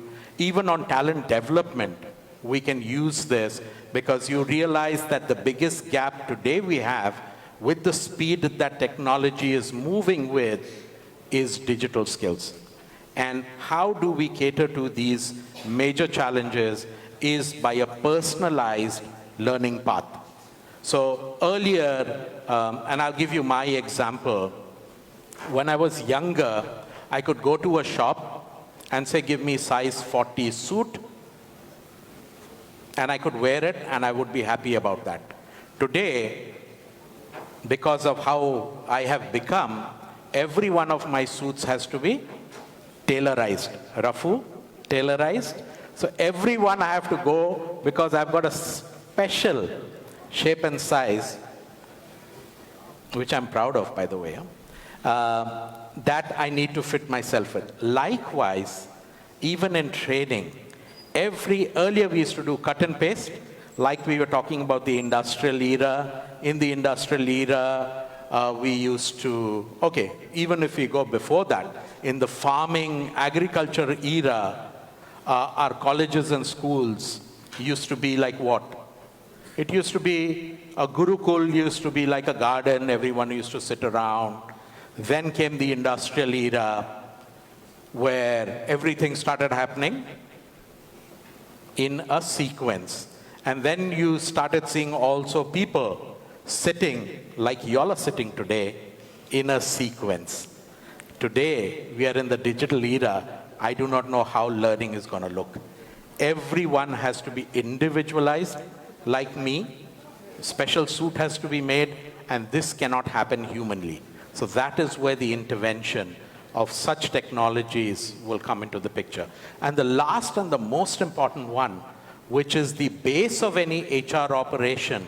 And I say HR operation because the whole reputation of the organization hangs in balance because of that, and it is HR operation.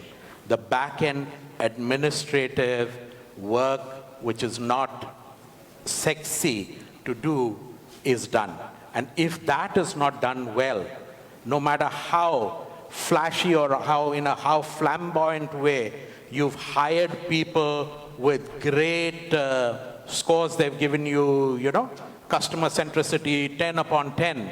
But if you don't take care of those small things like questions on leave, if you change your whole policy, what are the repercussions on the work systems, where do I get this information, where do I get that information, it's gonna irritate and piss off those employees that thought you were working in a great organization. And that's where this technology can come in. It can parse all sorts of data anywhere within your computing network and give you solutions within seconds. So these are the few ways that you can look at how you can use the word cognitive computing to better your life in organizations. Back to you. Thank you, Suraja. Beautifully explained the meaning of the cognitive. Thank you. Amit, we all know there are a million of the graduates, postgraduate pass every year. And I was reading the article, according to NASCOM report, around only 15-20% of the graduate, postgraduate pass out are considered employable by the industry, right? How does technology, when you visit to the campus, especially for the hiring or maybe the lateral hiring, how does technology help in selecting the right fit candidate? And what are kind of things, what kind of, do you use augmented intelligence or any other technology ways to look at the right fit of the candidate? Oh, yes, absolutely. Like, what has especially happened over the last few years is that at every stage of the recruiting process, for that matter, we are putting technology to work. Be it sourcing stage, where you have tools that can tell you not just how much of a job description match is there with a resume, but we've gone to do projects where we can try and even identify what's the likelihood of this candidate making into the organization to that extent. Okay. Yeah, so not just the JD match, whether there is a skill set here in the job description and this is only one part of it. But Sure. what's the likelihood of, and I'll give you a simple example. And there's a lot of algo which goes behind it, which is you have thousands of people who would have, tens of thousands of people who would have joined an organization. And you know that the likelihood of someone who's graduated from X college, Y year, with this score, or things like that, go on and on, it will exactly tell you, whether this person is going to make it to the organization or not. Wow. So to that extent. Similarly, when it comes to assessments, there are a lot many AI, ML, and I'm sure the students here would know about the proctoring that runs behind the scene for all assessments that candidates undergo through. Those are all artificially intelligence and machine learning tools. They proctor image, they do voice recognition, they do everything. If you're doing some of this in office, then you have the iris, that scanner, and then you have even finger, print check machine, etc. that is deployed. At times there are ocular devices also, so different types of organizations depending on the quantum of hiring that they do and the need to do that kind of a proctoring. It's very deep, it runs very deep. Ditto for, interviews, like a lot of organizations use high review and other means. So all of this helps us in fast-tracking processing applications. Where I personally feel that where we still miss the bus and technology can only do so much for you. I'm thankful to technology that, instead of tens of thousands of application, I have to sniff through only hundreds of applications because technology has told me that, hey, look at this only 100, not the rest of the 9,990. Okay. But still from there, I'm not able to make out who are those 10 people out of those 100 who are actually motivated, who are actually innovative, who can collaborate at work. You can still run a lot of, what do you call those, Thomas profiling tests and other behavioral tests, which again, thanks to technology, it helps. At the same time, it's different. Eventually, we are human, and technology can only do so much, right?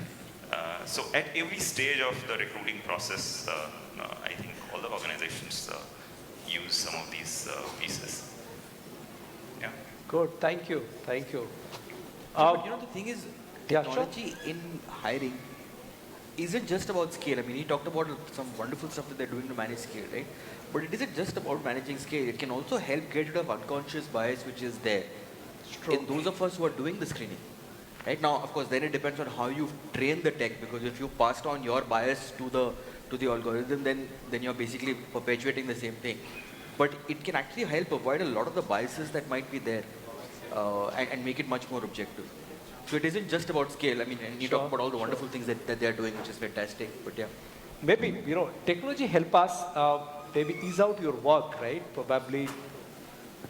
But the chances also you are missing the good candidate also, right? Those who may not have expressed their resume well as the technology can read it properly. Yeah. The chances of losing the good potential candidate as well, right? Absolutely. And you know, no resume is a good resume, no resume is a bad resume. True. You know, a lot of times it depends on the type of role that you are hiring. You see the designation of the candidate, where is someone working, or the level, and you make out whether this person is cut out for your, you know, this kind of a role that you are hiring for or not. But it's also very important that whosoever is there in the entire hiring process, right from the hiring manager to the interviewer to the recruiter who is sourcing the CV, they should be totally aligned to ensure that the right candidate experience is provided.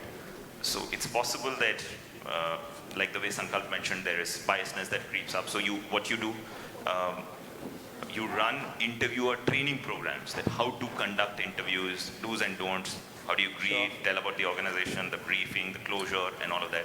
And so these are the reinforcement measures that a lot of organizations do to ensure that there's no biasness, or the right decision, informed decision is taken while you're hiring.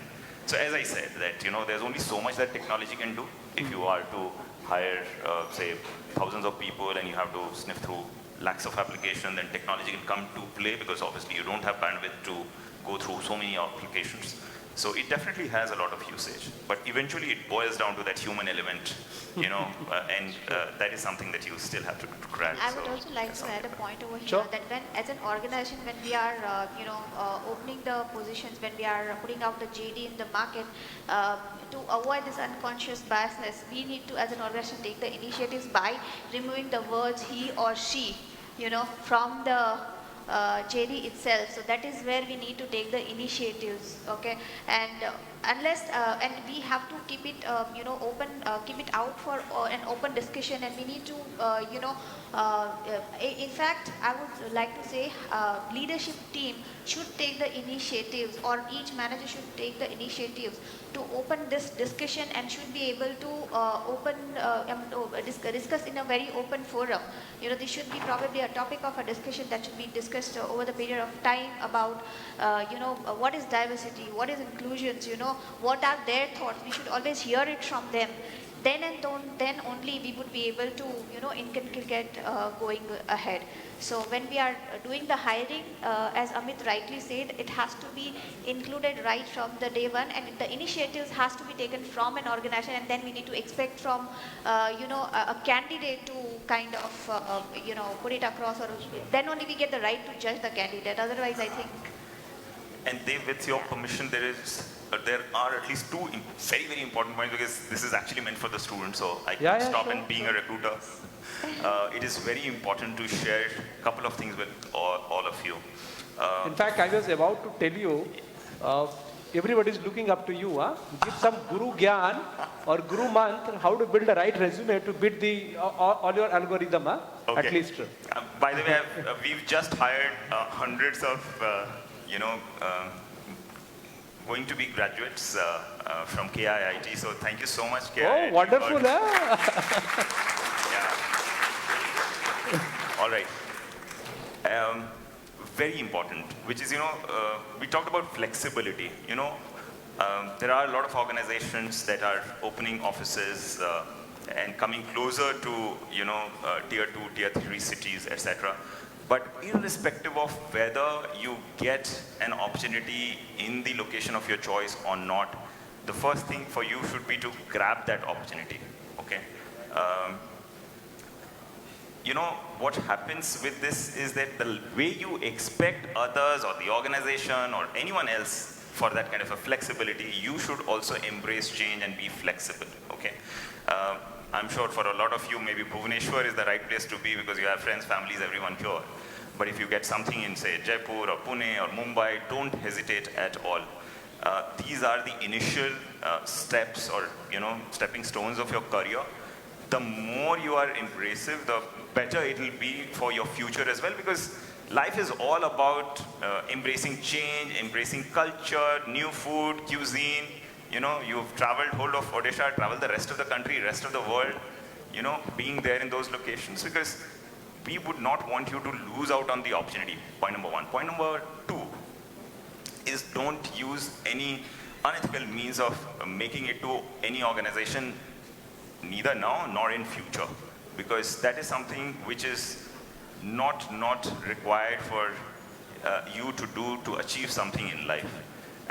I think a lot of this proctoring and all of this which is happening in the organizations, or the background failure, etc., which happens, is all because of the fact that there are definitely employees or candidates or applicants who are using those means. Think for a second, is there a need to do this? If all of us, in your words, had we been efficient, had we been, perfect, or not been using any of the unethical means to make it to any organization, was there any need for doing all of this? There may not have been any need to do this, but it's happening.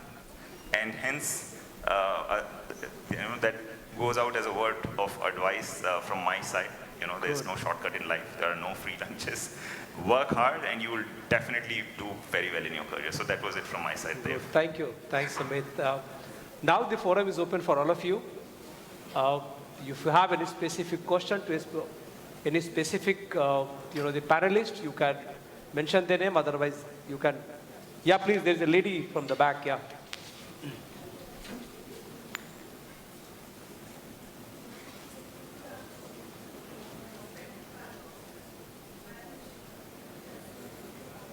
Shikha, you can use the mic, please.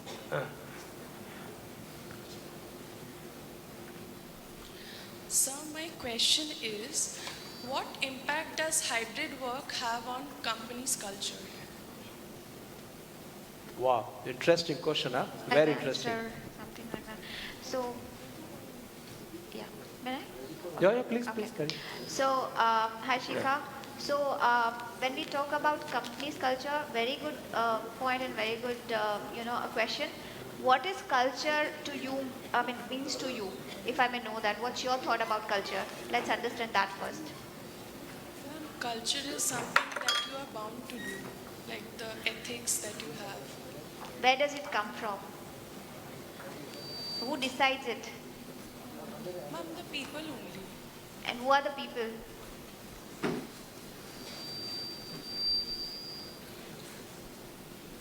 Ma'am, maybe the employees of the organization. Right, that's you, that's me, right? So culture is being built up by all of us. It's not just one person who decides that, okay, this is the culture. It's not the leader, who decides the culture. It's not the, founder who decides the culture. Culture is something that is, it's a joint effort that we all decide, that we all create, right? For example, there is a culture of, let's say you are talking about hybrid model, right? So the reason why the hybrid model is, the logic behind is to ensure that we continue meeting people, we continue, having the discussion, we go once in a while to office whenever it's required, meet people, we understand what is it, that in a way build a culture, right? We look at the face, otherwise it would have been online itself, right? That itself talk about the culture. When I go to office and I am the new in the organization, in the team, I know that probably, people who are already there might not accept me as a person who I am, right? Because there could be a lot of perception in back of their mind, whatever it is, right? So does it mean that I say that no, the culture is not good of this organization because there is nobody who even bother to say hi to me, right? What should I do? If I feel that nobody is really saying hi to me, I should just go ahead and take the initiative, right? Just say good morning, hi, how are you, right? I take the initiative and try to be part of, try to understand them. Because unless I try to understand, they would not try to understand us either, right? So if you want yourself to be involved in a certain group, certain, people to be part of certain organization, you really have to take that initiatives. If you are taking a back seat, then I'm sorry to say, you really have to come out of that college zone where, book will be given to you to study the question and write, mug up it and then write it in the exam. That would not happen, right? So culture is something that we as an individual create, be it at home, college or office, anywhere. It doesn't matter. So unless we take the initiative, we cannot blame others. So we have to create the culture. Culture is from the people. Thank you. You've heard of the saying that culture eats strategy for breakfast, right? Sorry, I'm again going back to the food subject.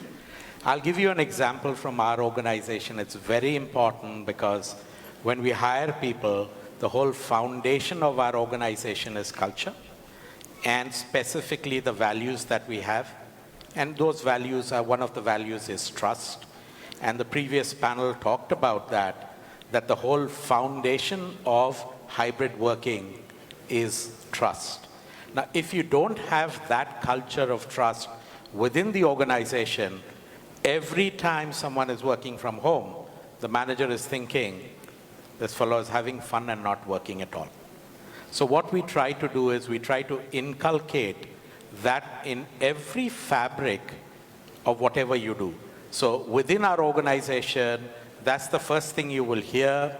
Even our reward system, recognition system, leadership model, promotions, everything is based on the fabric of culture.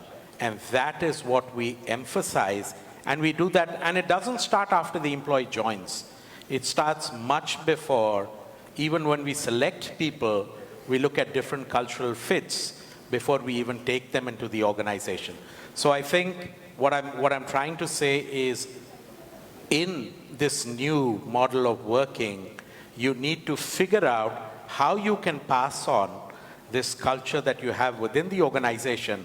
Culture defined, sorry, I'm a sociology student, so culture defined is a set of norms that is followed by a group of individuals. So basically, you will have to ensure that when you have more people joining the organization than that already existing, that you will be able to pass on this culture. That is the foundation of an organization to the people that are joining. And every individual, let me tell you that, not only the senior leadership, every individual is responsible for this aspect.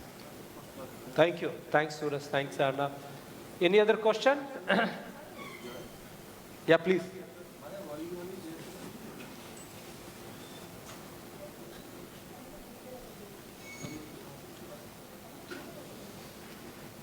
Very good afternoon, sir. My name is Piyush Vishwakarma and I am from MBA first year. My question is that, sir, we have learned in a theoretical way like efficient and effective.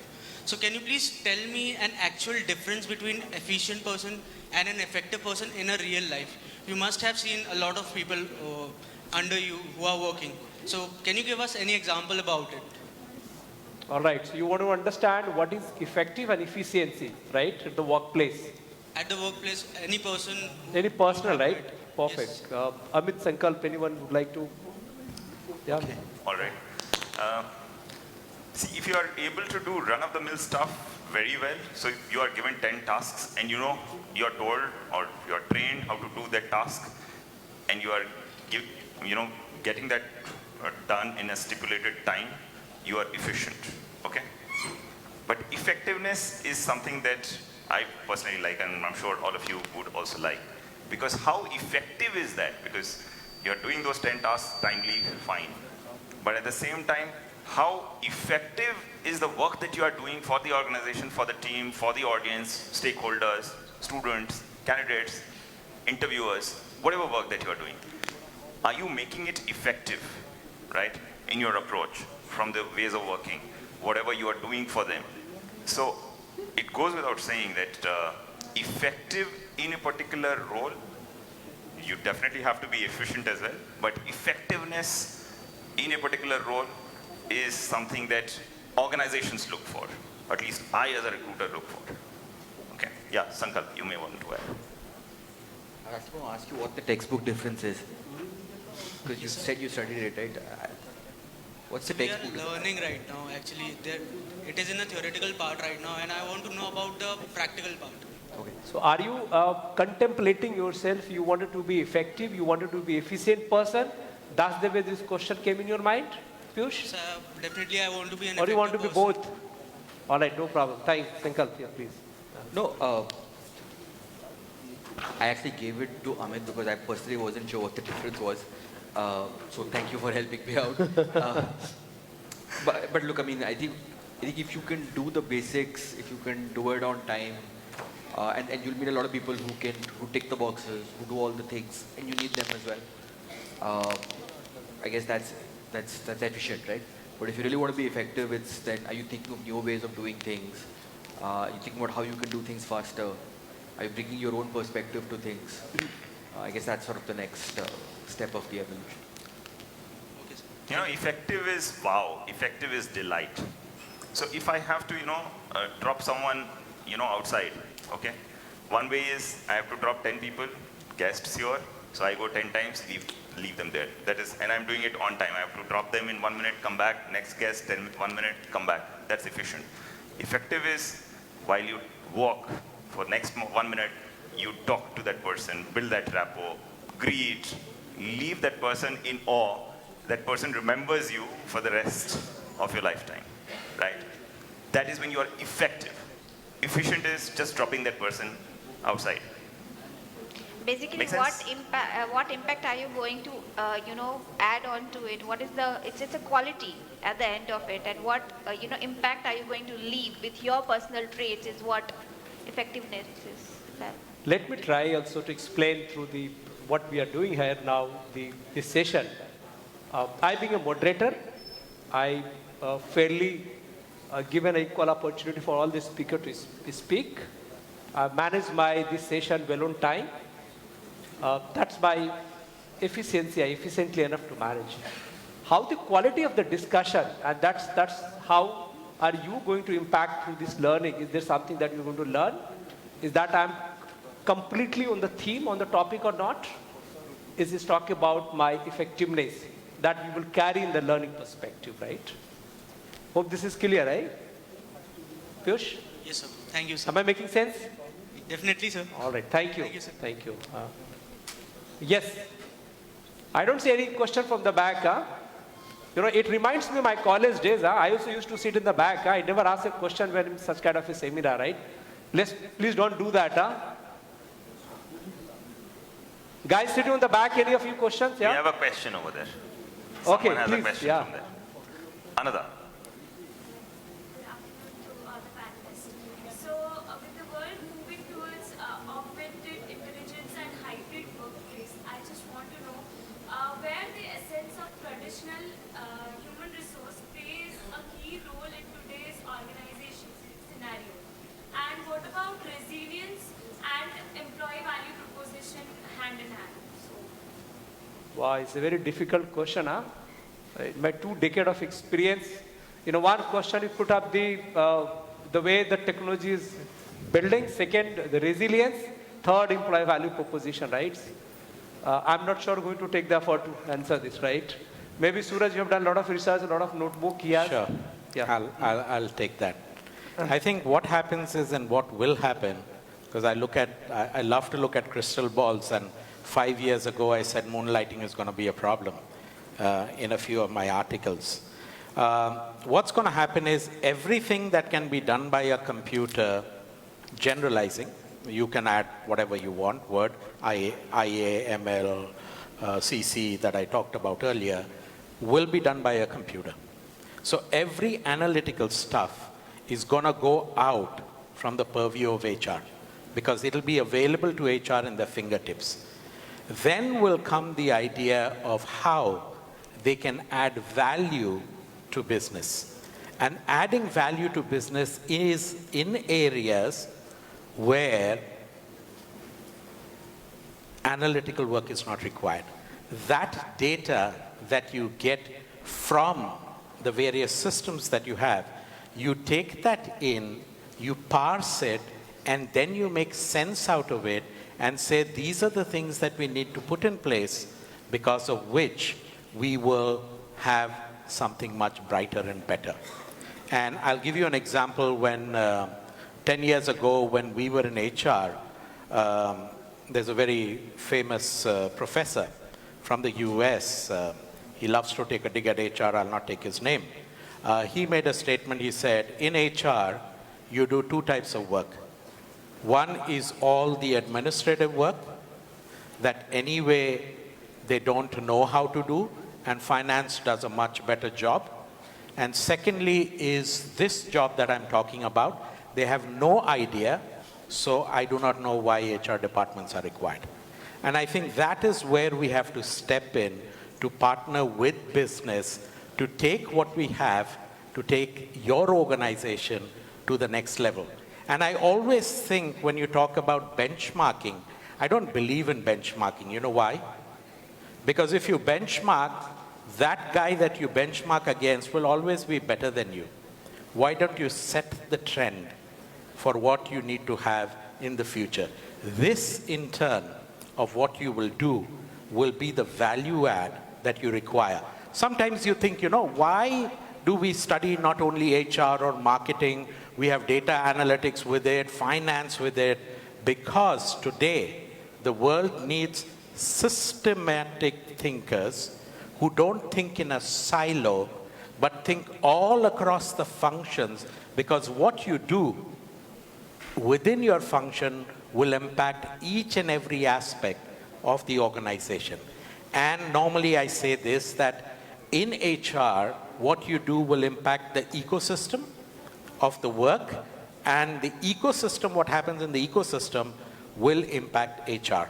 And so in these three aspects, you can see where you can add value. That is the value proposition that you, as an employee or as HR or sales or marketing, can bring to the organization. Thank you. Thanks, Suraja. Any other question? Yes, please.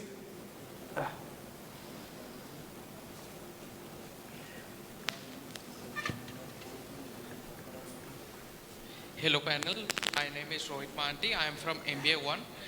I want to know that in this world where change is the only constant, what are those skills, or what is the specific skill which every hirer is searching in the students who are sitting for the placements? I will start with the first one, be human, and my panel will talk about the others. So can you just repeat that question one more time? You said what is the one skill which a recruiter is looking for, right? Was that the question? Yes. Yes, sir. I'm not sure there is one. I think what you're... Sorry. Can you hear me now? Yes, sir. Yes. At least when I'm hiring, what I'm looking for is somebody who can learn. Right? So I think some of the more human skills which you talked about, can you learn? How do you handle yourself under pressure? Do I think you can work with others? Right, and I would just like to add one more to it, is the attitude. That's what probably people would look at.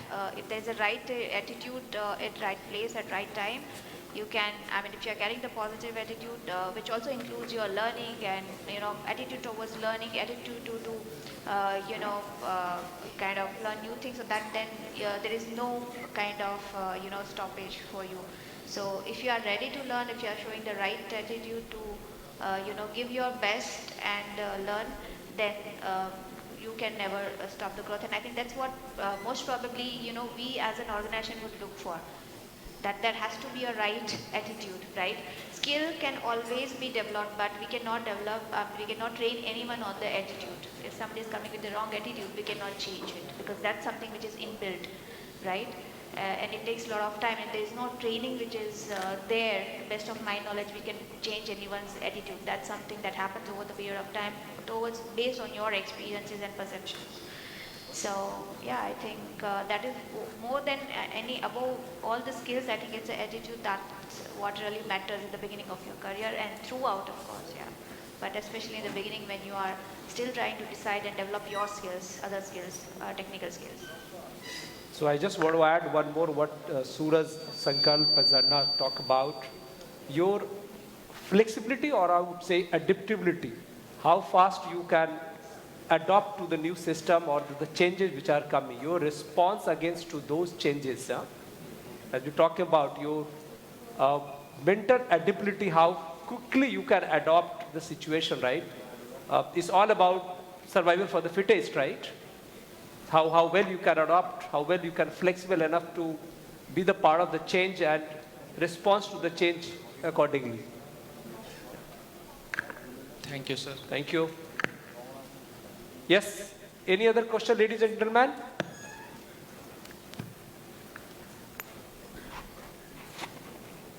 Sure, please. I can see there is a hand. Good afternoon, panelists. My name is Durgacharan Patnaik.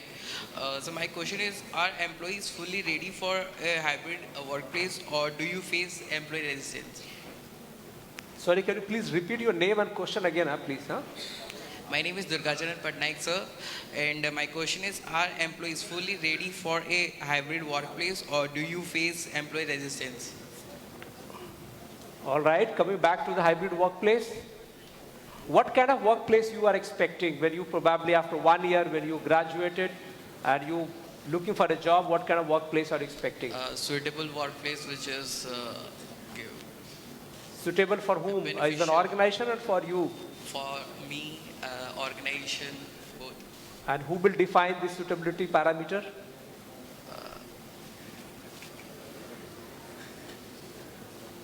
I think what you should really look at is if the organization is giving the flexibility of working, right?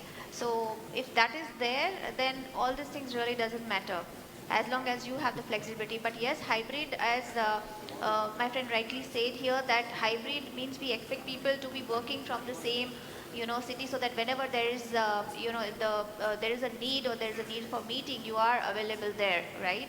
And at the same time, you have flexibility of working from home when that is being required. So it is up to you to kind of ensure that how in your best of your capacity you are able to balance both your work life, and ensure at the end of it that your productivity of your work is not being affected. As long as that is not there, I don't think there will be any question being raised from anyone.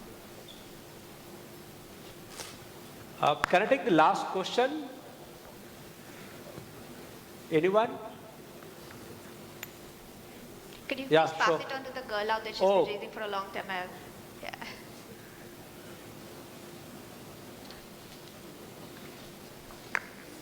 Good afternoon. So my question is, as an HR expert, which is a better mode to manage human resources, online or offline? Can you elaborate your question? It's not very clear. Ma'am, the question is, as an HR expert, which is the better mode to manage human resources? Okay, which is a better? And why? All right. So I would, does anybody would like to take the question? All right. So I would like to say it's a amalgamation of both technology as well as, the tradition way. because I feel that while technology can be very strong, without personal touch, you cannot make it that effective, right? So I would like to go with both. Technology makes work easier, in many ways. But at the same time, human touch is very important for an HR to ensure there is a connectivity, there is an engagement, and there is a retention in the organization. So I would say both. All right, with this note, I think I know all of you are getting restless because it's lunchtime. I can sense out the restlessness on the face. All right, so will this take note? I will sign off this discussion now. And in case if you have any more question, you may interact with the panelists during the lunchtime, or maybe you write through the LinkedIn, through the email ID. You can take it from your the faculties, and you can write us. So thank you. It's a pleasure talking to you, Amit, Suraj, San, Sankalp. I thoroughly enjoyed the discussion. Thank you very much. Thank you. Thank you. I just wanted to say I'm really happy to be back in Bhubaneswar. How many of you are from Orissa? Oh. Okay. Fantastic. I just wanted to say thank you for having me because I'm very happy to be back in Bhubaneswar. I studied here for 2 years. My parents still live here. So always happy to come, and I look forward to hopefully being back sometime soon. Oh, great. Good. Yes. So you can meet Sankalp off the campus as well. Don't worry. Till the time he's here. Thank you, sir. In addition, I want to thank all the panelists for taking the time out of their busy schedules and be here with us today and provide us with some excellent analysis. Now, I would like to welcome the Dean, Dr. Sumita Mishra, ma'am, to felicitate our esteemed panelists. Ma'am, please.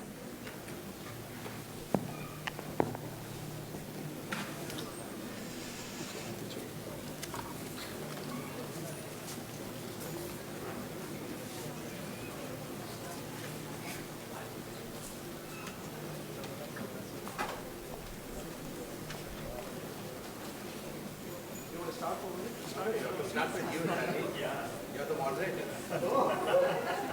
Great job.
Now I request Dr. Isha Mishra ma'am, the convener of the HR conclave, to deliver the vote of thanks. Ma'am, please.